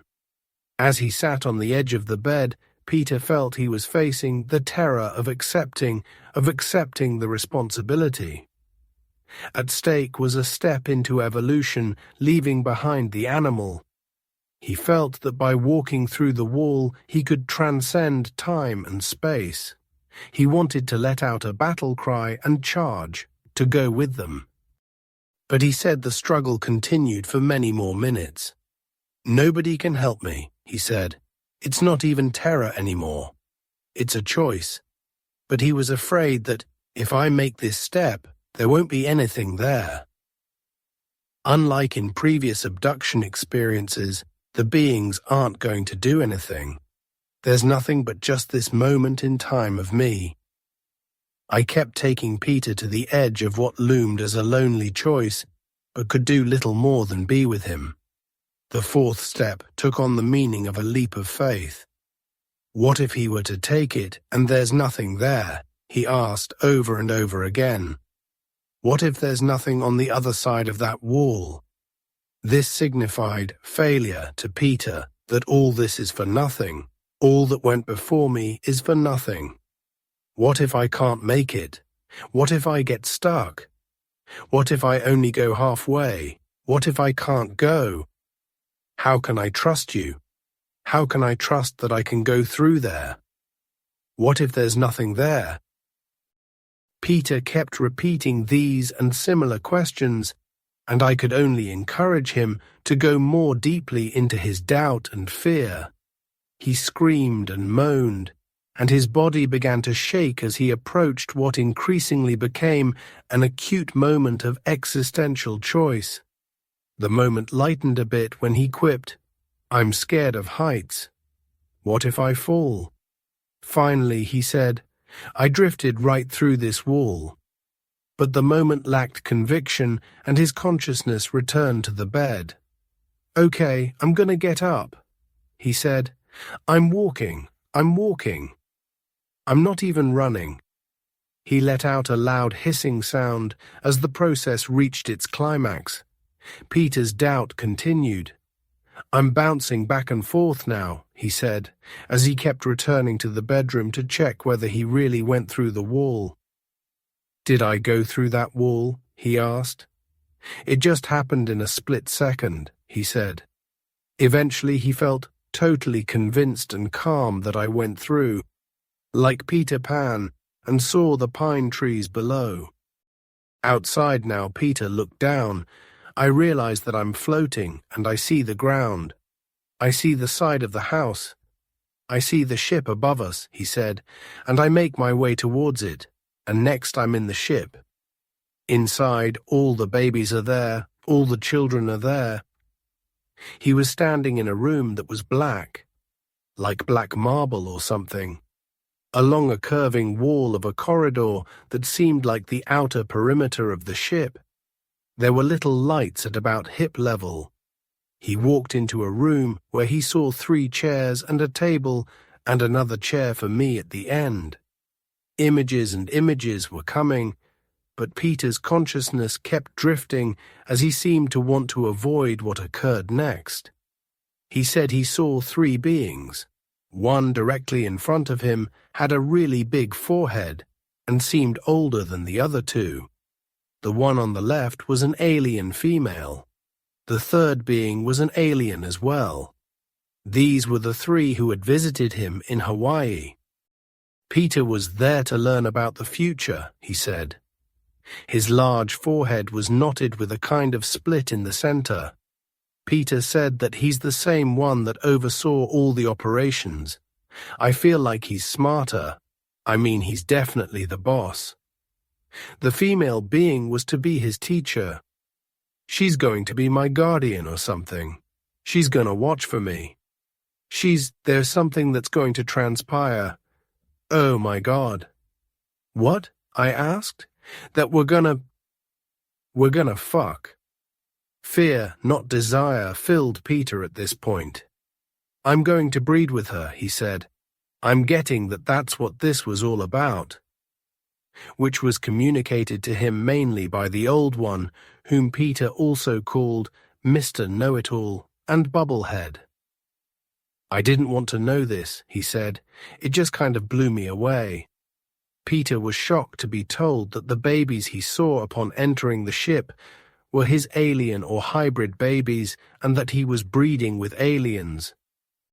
That's what my sperm has been doing, he said. Peter's fear grew again as he considered the implications of what he was discovering. He realized that he had repeatedly made love with an alien female. It feels like she's my real wife. I want to say on a soul level. She's the person that I'm really connected to, and she's the one I'm going to be there with, or something. This information was communicated to Peter by Bubblehead and the alien woman herself, and he felt its truth with great conviction. But as he spoke of this, Peter experienced his consciousness being separate from my physical body, like up here, looking down at myself sitting at this table. This was all becoming too much for Peter. It's not even about making love or sex, but breeding with her, he said. Oh God, John, my hunch is that this woman is a human also, and that they've been taking her eggs and my semen and putting them together and breeding them up there. As Peter thought about what he was saying, he said, I don't think I can put into words the depth of how shocking, about how much I've been taken aback by what I just saw. The most frightening thought for me, he said, is that she may be an alien and I'm seeing her as a human and that I'm making love with an alien. I asked Peter what was so horrible about the idea of breeding with an alien. They want me to like her as a human would like or love something, he replied, like I would love making love with my wife. It's about my feeling of attachment to her and my love for her as an alien, he continued. What about my life on Earth, John? What about my wife? Peter spoke, in addition, of a certain physical revulsion. I can't get beyond the fact that they are these horrible, ugly creatures that I've been terrified of with this slimy skin, like cold skin that I'm making love to. I don't fucking believe I'm making love to an alien. Peter talked further of his worry about becoming separated from Earth and his earthling family and losing his connection with all that I love here. He became confused as he contemplated how many children he must have, considering how many sperm samples had been taken from him. Despite his distress at all this, Peter looked upon this process as a project to which he had agreed. The first step, he said, is simply the creation of children, the zygotes, the infants. The second step is the pairing of the parents, an Earth parent and an alien parent. A bond is created between these two so that they can raise the children in a fashion of both Earth and alien. We talked more of his shock at the idea of being an alien father, although he recognized that the hybrid children needed a mother and a father. With the advent of the destruction of the Earth as we know it, he said, these will be the children that will repopulate the planet. They are like poppy seeds, pods that will be scattered around the Earth. In the light of the strangeness of this information, I asked Peter about the level of conviction he was experiencing. 100% truth, he said. It's about learning. It's about the future. Those were the feelings. It wasn't just knowledge, but it was real. It was feeling. We reviewed the staged conference with the 3 aliens on the 3 chairs, the old wise leader, the human alien female, and the original alien on the right. It was as if they were reasserting his commitment to what he now experienced as an arranged marriage with the female being. It feels like 2 people that are bonding for a purpose that's bigger than themselves, he said. If I don't, my race will die out. It's gone beyond taking my sperm. Now it is about, do you want to father? Do you want to be a conscious participant in this breeding? This decision might have been made back 10 lifetimes, he suggested. Peter was convinced that his alien human mate was the woman that came to his home in Hawaii. She was rather plain, with auburn hair. Not homely, just kind of neutral in her appearance. Not good-looking, not bad-looking. I don't really remember her figure that much. This led to a discussion of his struggle to live in 2 parallel worlds. In some respects, his existence in the other world has a stronger power for Peter. I'm going more in depth into my reality there, he said. My biggest fear right now, he continued, is going home and telling Jamie, well, how was your regression today? Well, I saw my alien wife and our kids.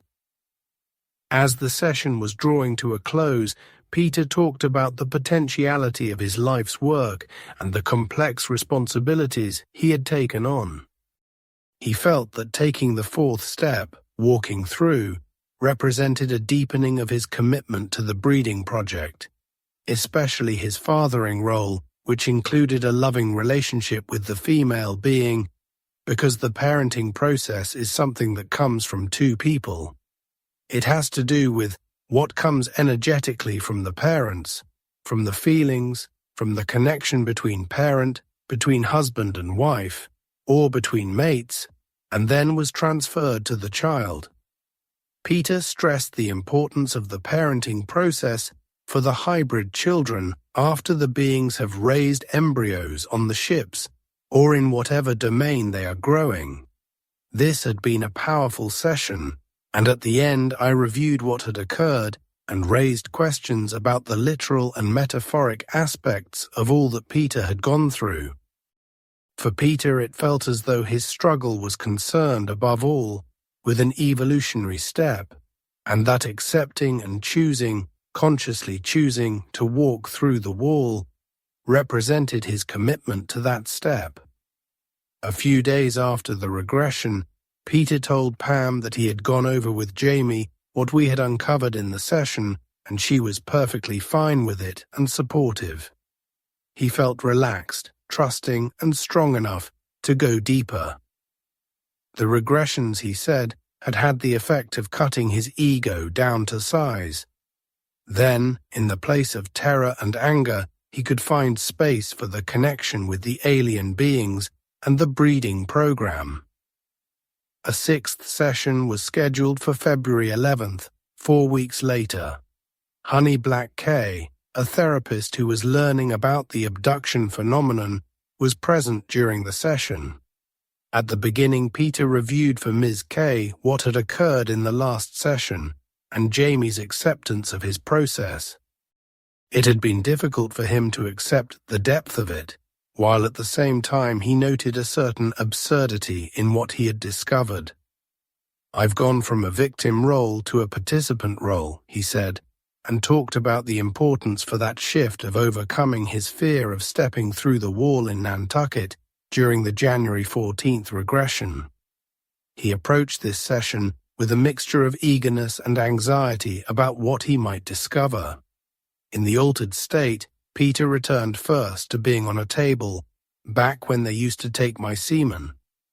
Then to when the 3 alien humans had visited him in Hawaii, and back to the experience in Nantucket in August that we had explored in the last session. Once again, he experienced the emotions related to his decision to go through the wall, and what that had meant for him. Once more he felt the vibrations in his body as he sat on the edge of the bed and the surrender of control that going through the wall had represented.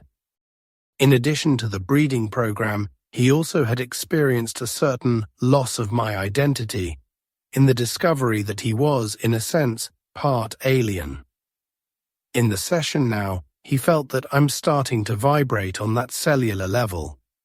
Peter let out a long, loud scream, followed by rapid, shallow breathing, as he discovered himself once again on a table, beside which was his female alien human partner, who said to him something like, "You're going to know later," and "This part isn't so important." He felt his mind opening up now and experienced the freedom of choice to go to any memory I want to go to. Once again, Peter experienced walking down the corridor to the room with the 3 beings. They told him that since I was a young child, I had agreed to do this, and I chose to come here to Earth, and then they first came to me, and I chose to play with the babies, the other beings, the aliens. The other aliens watched me interact with them, and because I didn't show any fear, any problem when I played with them, they asked me if I wanted to continue. He said that he had agreed as a 4-year-old child to continue to play with the hybrid children, which he spoke of as more of an interaction with me, just sitting there with them, and there's a communication. I asked Peter to describe the hybrid children. They had big heads and like wisps of hair, and they have bigger heads than bodies, he said. They have skin that's kind of like our skin. It's a little rougher, more fleshy. It's not like baby fat. It's like old age fat, and the arms are really fragile, but they have big bellies. They're funny. They're cute. They look like little babies. When the 3 beings visited Peter in Hawaii, he explained, they had asked him again if I wanted to continue. Although he was not ready to remember at that time, there's always been a choice I've made to go forward. A new choice seemed to be developing now. Something else, Peter said, as he re-experienced being led down a hallway where they're going to show me things. As he walked down the hallway, Peter was shown pictures on either side. He saw nuclear explosions, sections of Europe and the United States destroyed. A lot of people burned, a lot of people upset. The human race changing, its form and texture. Peter and the woman and the thousands of babies they had produced together were part of that change, of the repopulation of the earth. I asked Peter why this repopulation was necessary. Because of the destruction of the earth, because of what's happening, what's going to happen. I asked Peter to say more about that. He said that there was a battle going on over who was going to get control of the earth between beings from all over the universe. Not only the beings I'm associated with. This has been going on for perhaps 2,000 years, he said, but was now all coming to a head. It was not quite the same as good and bad, Peter explained, but rather different possibilities of going forward. The whole reproduction process in which he was participating was playing an integral part in this unfolding. Peter spoke of prophecy, revelations, and people being taken up, as in the biblical raptures. But to him, this had nothing to do with religion, for there were ships in place for that to happen. He said he has looked into this black void of the future and seen the earth below, with people going up. It's not so much seeing it as knowing it, he said. At the same time, he felt the loss of everybody I've ever known and every connection I've ever had to Earth. Peter objected to the word rapture, preferring to speak of the beings coming to help us to the next place of evolution. The slate is going to be wiped clean, he said. It's a new millennium of the Earth that is supporting a whole other world. He had experienced a bargaining going on, with greater forces actually negotiating the future of the planet, its next 2,000 years.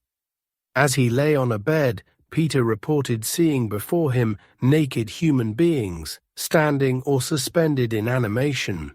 He began to comment on his perceptions with words like weird and bizarre, and I asked him to put aside judgments and commentary for the time being and just report his raw experience. Then the year, he thought, might be 2010, and once again Peter saw people coming up. During a period of time when a lot of shit happens on the Earth, and the ships make trips back down. Peter's role in all this is to make the babies with the alien human female with whom he has been connected, to bring the whole process into consciousness, and to work with the female in taking care of the kids. He would become a leader of a new original tribe, a new race of humans. Although Peter said he had accepted the repopulation plan, he found all this quite disturbing, especially the destruction of the populations of the Earth, which will happen in a blink of the eye. Though nothing could be done to prevent all this, Peter said, on the positive side, this evolutionary process could create a second chance for humankind. The hybrid tribe, he said, would come down like sections of people to be placed in various areas of the Earth, basically an advanced transplanted population with knowledge from another world, prepared to start new life. A whole system would be transplanted.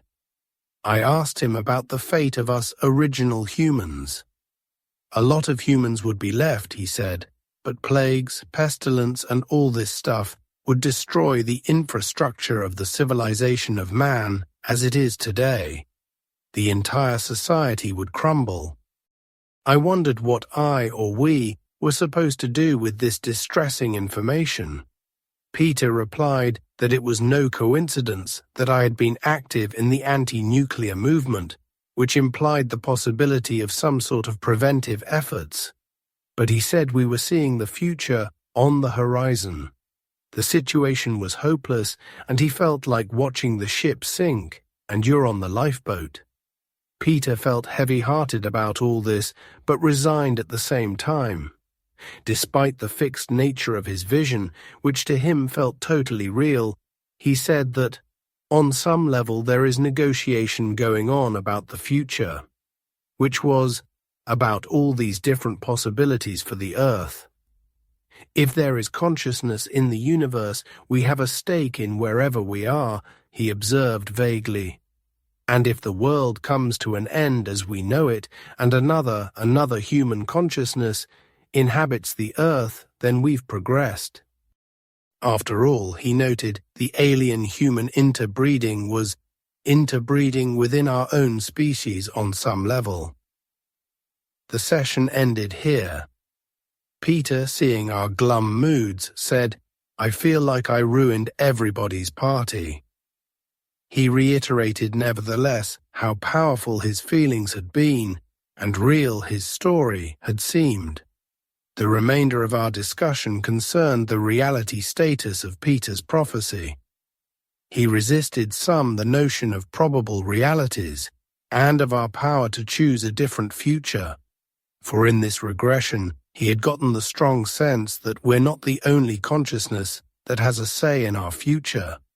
By surrendering control to the greater forces, Peter said that he felt much freer and more comfortable. In a telephone conversation with Pam 3 weeks after the regression, Peter said that he was upset afterwards for a while, especially because he felt so isolated with his information about the Earth ending. Nobody wants to know about that, he said, but he continued to experience the evolutionary process he had seen in the regression, with aliens and hybrids coming down to Earth, as very real. Peter continued to experience intense new healing energies, which he related to his connection with the alien beings, and found he was able to transmit this energy helpfully to other people. He asked her if we could schedule another regression. We met for the 7th session on April 22nd. Peter began by telling of a session with his therapist, in which he had lain on the floor in a fetal position, hugged a pillow, cried and rocked, and experienced himself as an alien being or consciousness that had entered a human body. He wondered, "Who am I?" and felt he was losing myself to some degree. I am an individual soul that just came into this lifetime and entered Peter's body. In other lifetimes, past and future, he would be something else. But I was always Peter. I'm always this soul. My soul is actually alien. I'm not sure what that actually means, he said, whether he was created by them or them coming into this body. If that were the case, then I feel lost. Like, who am I? Am I just a vehicle for their use? Am I just a machine now? How much of this is my free will? It puts a whole other twist on it. Peter then described in great detail the change he had touched upon with Pam concerning the development of his healing energies. This came about in a class at the Barbara Brennan School when the teacher, seeing something in his auric field, touched the side of his head, and he felt something just explode inside my head. He experienced intense vibratory changes in his body that the teacher and others in the class perceived as powerful pulsations in his energy field. After returning to Boston, Peter found that for 2 nights his whole body was vibrating and shaking. One night he said he awoke hearing a guidance that, "You're supposed to transmit energy of a certain vibration for people. That's what I'm supposed to be doing." Peter had mixed feelings about this. Although to a certain degree he accepted and had some effectiveness in using his enhanced healing powers, he did not have any real desire to stand up and say, "I'm transmitting energy from aliens." Peter's intention for this session was to open up to a deeper knowledge. He had come to grips on the physical level with the abduction phenomenon. He wished now to work on more of a soul level. Although he felt he was on the edge of a deeper understanding, Peter was also afraid to find out what I'm going to learn. In the regression, his first images were of alien beings in his room, of children, and of feeling like a baby or fetus, which he found disturbing. He felt next that his own body was exactly as if I'm in an alien body. My head feels big, my neck is real thin. My body is thin, my fingers are long, my body is low, I have a real thin waist. Everything is long and skinny, and I feel like I'm standing there talking to this other alien. He felt he was one of them, and that the conversation occurred before he came to Earth. But future past was all the same, and he was looking at the past and the future at the same time. Peter knew he could transcend his body, receive information, and work with them. I am them. It feels like I came here to the Earth for a reason, he said. The conversation was with his alien mate, whom he said he had known for eons. They were saying goodbye, for this was the last time we're going to see each other in this form. I don't want to leave her. I don't want to leave, he said. I'm starting to be afraid now. It's all new. But he had to leave, for he had chosen to do this to help her, to help all of us. The helping project was to impregnate his alien female partner with my sperm as a human, as a male, as an Earth person. Then he was laying on the table and they're taking my sperm. But now she's standing there. She's looking in my eyes and she's comforting me. There is also something that they want to alter, My molecular structure or something, Peter said. At this point in the session, Peter felt mounting fear and screamed and moaned loudly as he struggled with his willingness to look at whatever was to come next. A cold feeling came over him, and he experienced a fine vibration in his body. Images began to come of vast earth changes that were to occur before the year 2002, as he lay on a table with two aliens off to the side who were talking to me, while other beings were working with other people in Europe and Africa and in the East. But, Peter added ambiguously, we are the aliens who have come here. We're the ones that have come here. Then he felt he was down in the ocean as great shifts occurred in the continental shelf and a great tidal wave engulfed much of the east coast and the Gulf of Mexico swept across the south. I asked Peter questions about the source of this information, in what capacity he felt he was gaining it, and what his role in the process might be. He said that the information had come through the alien beings, that his job was to prepare for the future by changing the energetic structure or vibrations of people with whom he would work, and as an alien in human form to mate with his female alien human partner to produce a hybrid race. He explained that when I'm taken back to the ships, as they're called, and the semen or the eggs are removed from us being the human physical body, then they can be used and mixed with our reproductive system. I observed that from what many abductees had reported, the hybrid beings seemed rather listless or lacking in life, and wondered how they might function in a repopulating process. He said that this was, in effect, a false perception based on a human perspective and the limit of what we could accept. They are simply lifeless in your terms. They're really us, the aliens, and we're not lifeless. We're only lifeless in your eyes. We are formless. We are not like you, Peter continued. I'm seeing this as a human and as an alien at the same time. It is important for you to see us as we truly are, which you would interpret as lifeless because it is not human. I was not able to see their spirit or being, he said. Somehow I was not satisfied with this and wondered how it was that we could not. Peter's answer was confusing to me, referring to my biases in what I interpreted as life, the embodiment of soul, of God. It is just you are seeing a different species of man, that is all. I commented upon how needing of nurture the hybrid beings seem to be. What better way could there be, Peter said, to get human beings to accept us? He was speaking now in the first person as an alien than to show them us in our most needy form. The goodness in their heart is the common theme of all humans, he observed. The heartbreak is the memory that they too are us, and that they're connecting with their species, so to say. Human abductees, Peter explained, have an alien identity as well, so that when they connect with the alien children they have created, there is a conflict between remembering their connection with their species of origin, presumably alien in this context, plus their human connection with that baby, that child, that infant. I noted how devastating this is for the abductees, and he agreed that it was cruel in your eyes.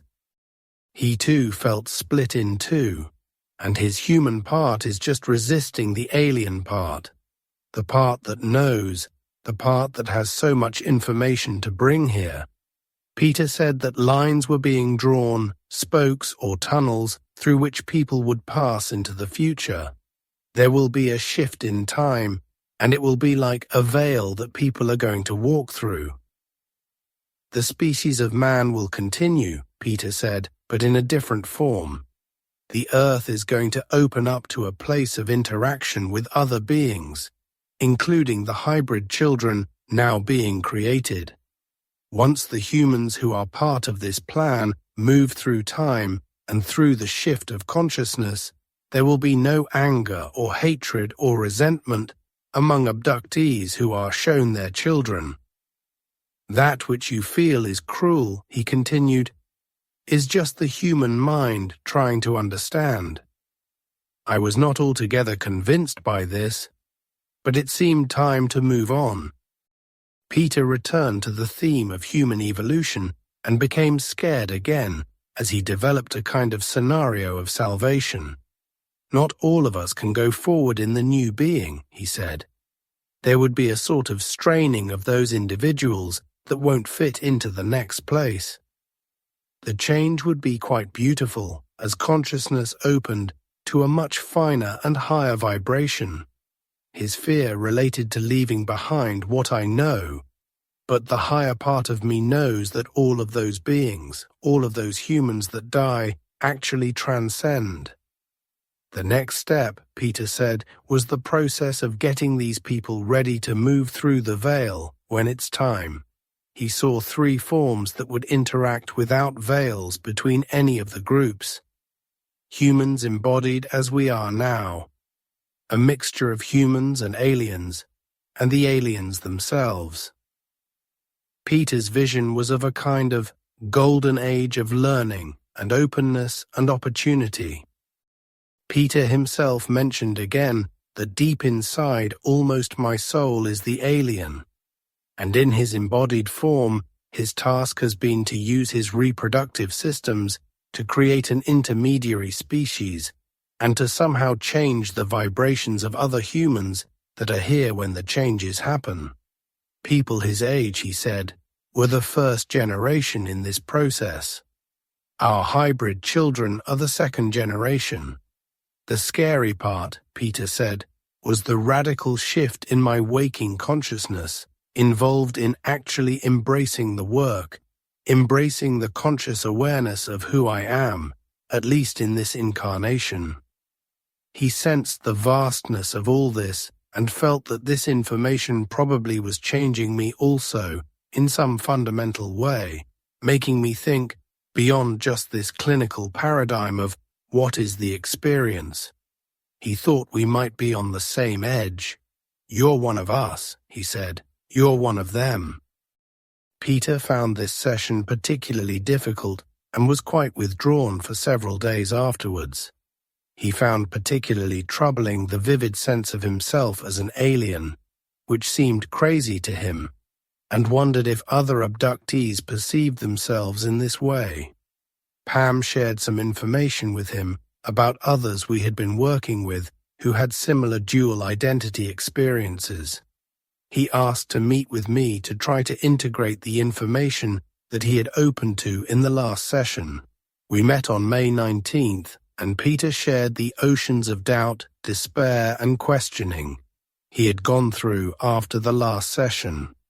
We wondered together on what plane of reality to view what he had reported. He said that he viewed me as a kind of midwife, and that after each session he had come to a place of resolution, of transformation.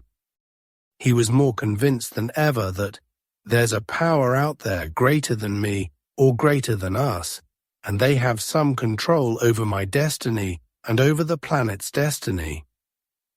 The Western mind, the social economic structure that I grew up in, doesn't hold for me, he said.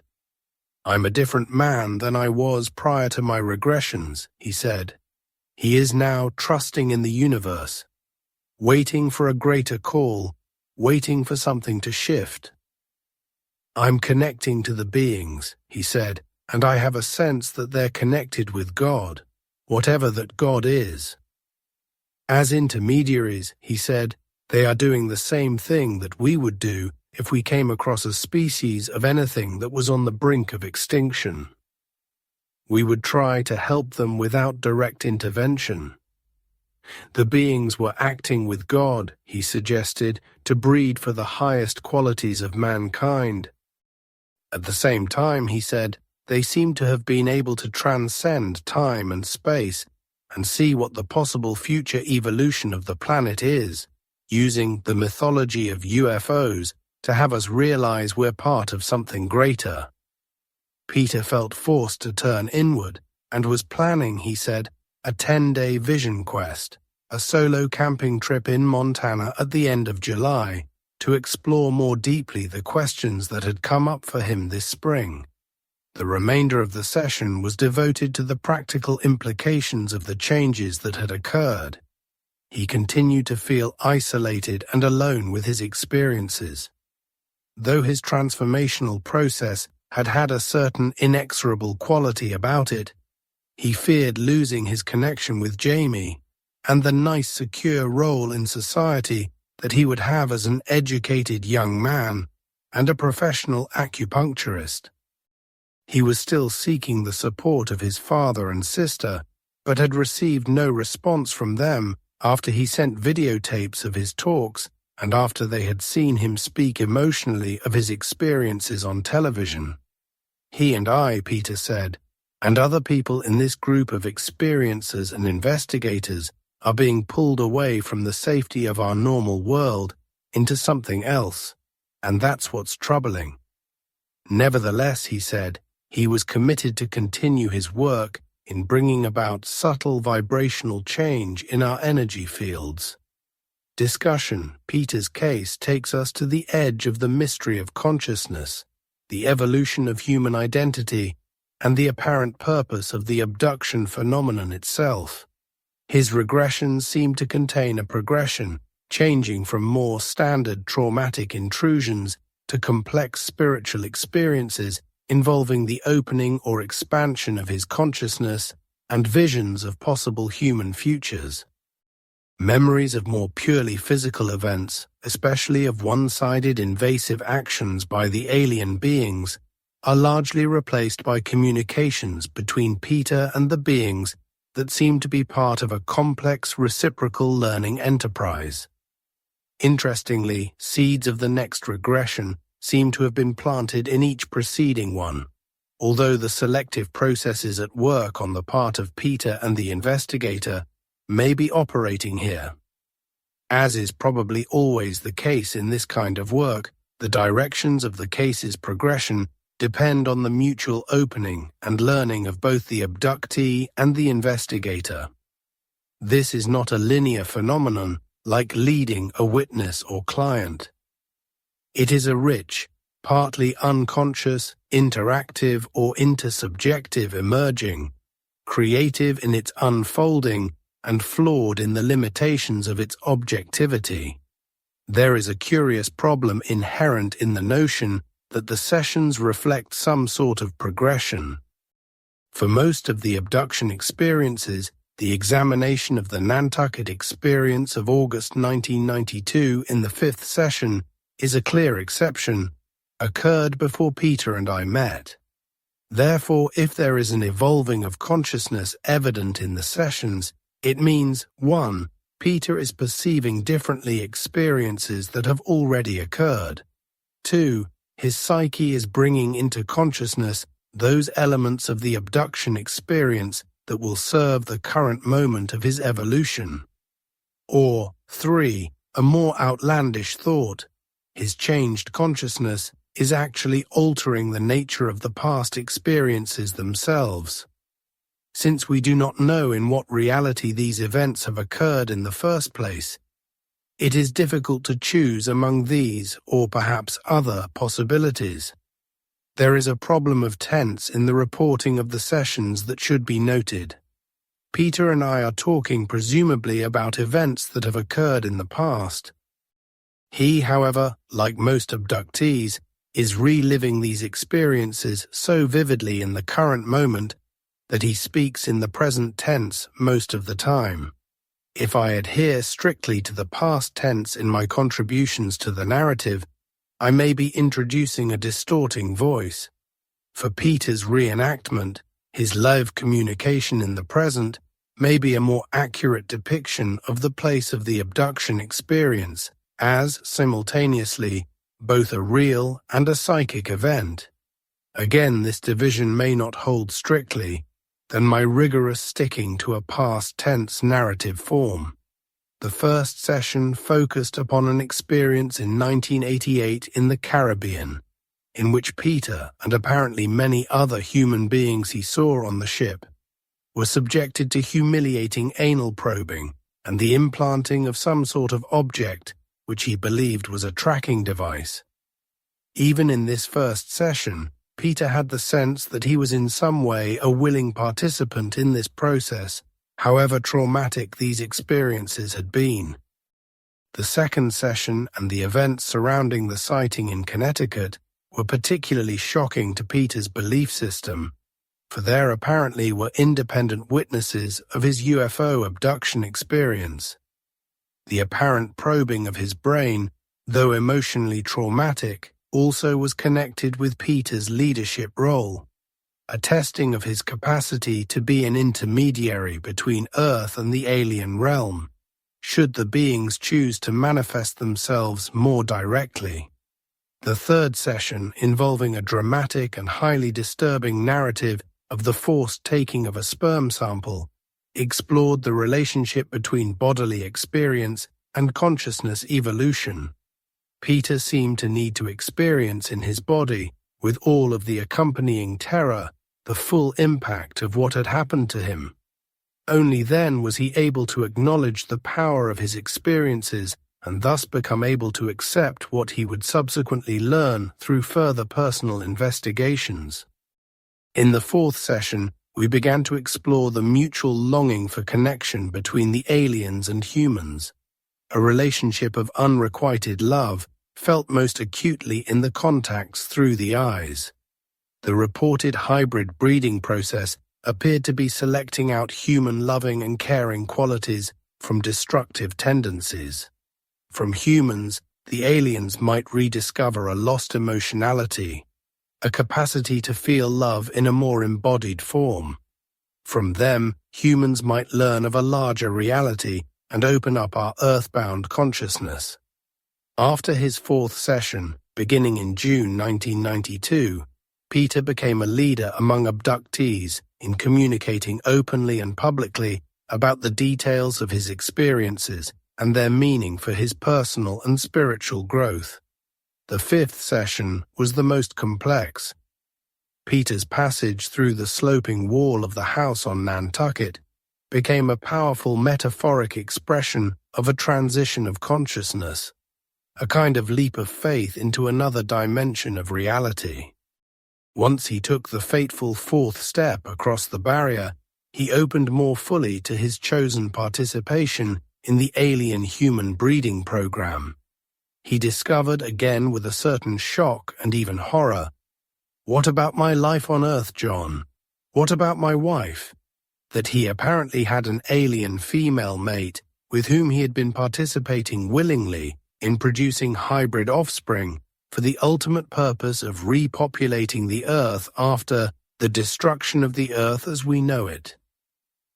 In the sixth session, Peter discovered that he felt part alien and began the difficult task of reconciling his human and alien identities. The session was principally concerned with his opening to, and imparting information about, his sense of the coming apocalyptic destruction of the Earth, the cosmic negotiation that was going on about the future of the planet, and the role he felt he had agreed to play in creating a race of hybrid beings that represent the next step in human or human-alien evolution. In the seventh session, in April 1993, Peter experienced the collapse of past, present, and future, and felt that his consciousness could transcend his body. We explored further the mixture of human, alien, and hybrid beings that he felt would manifest on the Earth after the changes that were to come. Beyond the destruction, he had a vision of a kind of new millennium, a future golden age of openness and learning. In addition to his apparent role in breeding for this step in evolution, Peter felt he was receiving a gift of special energy from the alien source that, as a healer, he could transmit to others toward changing their biological vibrations and enabling them to move through the veil into another future. Peter's case seems to offer answers to certain questions about what the alien abduction phenomenon may really be about, while, of course, it raises others. it seems to tell us that alien-human interaction may be for the purpose of evolution, both biological and spiritual. He feels that a new breed or tribe, a hybrid form, is being created between the alien race or races and human beings. Peter and other men and women like him with a dual alien-human identity appears to be playing a vital role in the creation of this tribe or tribes, apparently breeding with an alien or hybrid mate to produce offspring that would be able to survive in some sort of post-apocalyptic future. At the same time, Peter and others like him are experiencing a process of consciousness expansion or transformation that may enable them to move out of a purely earthbound existence and become children of the cosmos.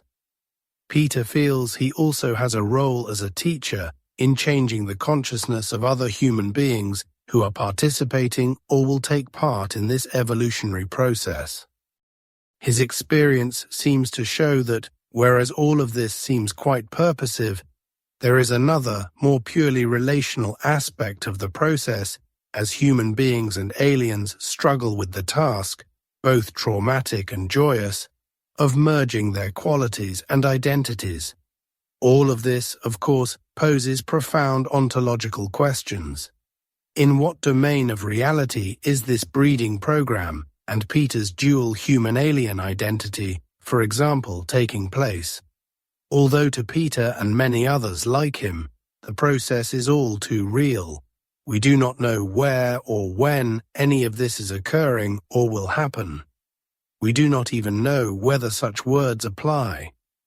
It is as if beings that are semi-embodied and derived from another dimension have taken on the task, or have been recruited to do so by some other, higher intelligence, of becoming embodied to the degree that they can combine biologically with human beings.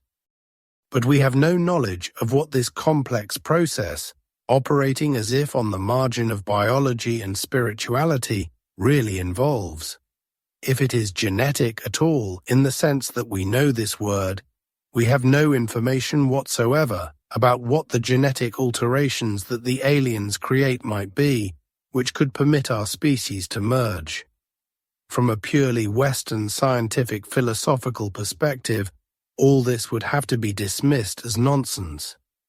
Yet to Peter, whose psychological health seems to have been established by my time with him and the formal tests he underwent, these experiences are so vividly real, so richly textured and consistent, and accompanied by so much corroborative physical information, that to dismiss them all out of hand would, it seems to me, shift the burden of epistemological responsibility to the side of the skeptic. The same problem of ontological location and definition applies to Peter's apocalyptic visions. Are these true pictures of what is to come in a finite time period?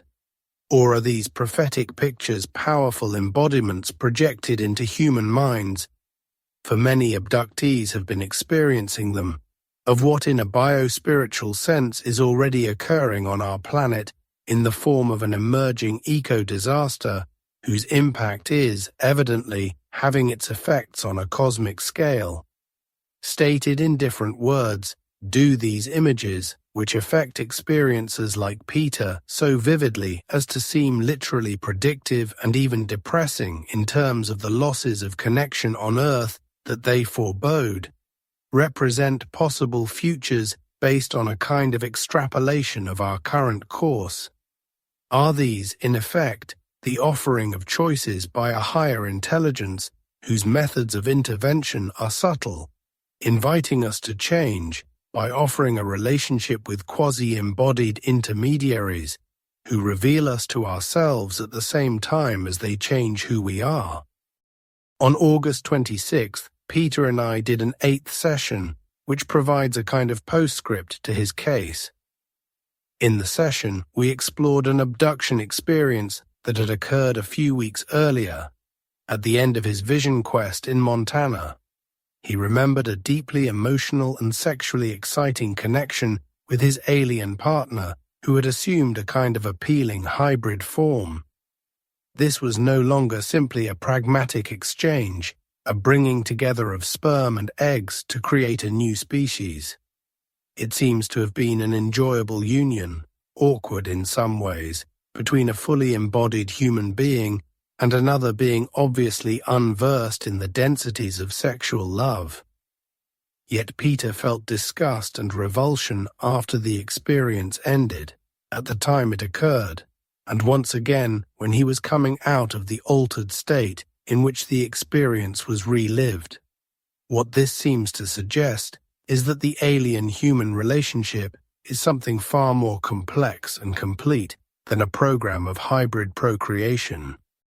It appears to be a halting, difficult attempt on the part of an intelligence of which we know very little, to create a merger of two species who seem to need and long for something each has to offer the other. It is an experiment which, as far as we can determine, is as formidable, frustrating, and demanding as anything its creator has ever undertaken, for it involves nothing less than bringing races of beings together whose principal homes until now have been in separate ontological dimensions. Yet, to make the matter still more complex, there is apparent evidence in Peter's reports and those of other abductees that humans and the alien beings have derived, or split away, from the same primal source, and that our deep longing for one another grows out of the desire to rediscover a lost brotherhood. See the fourth session, to return to one another, and thus come closer once again to the cosmic home, from which, in the experience of Peter and other abductees, we both once emerged.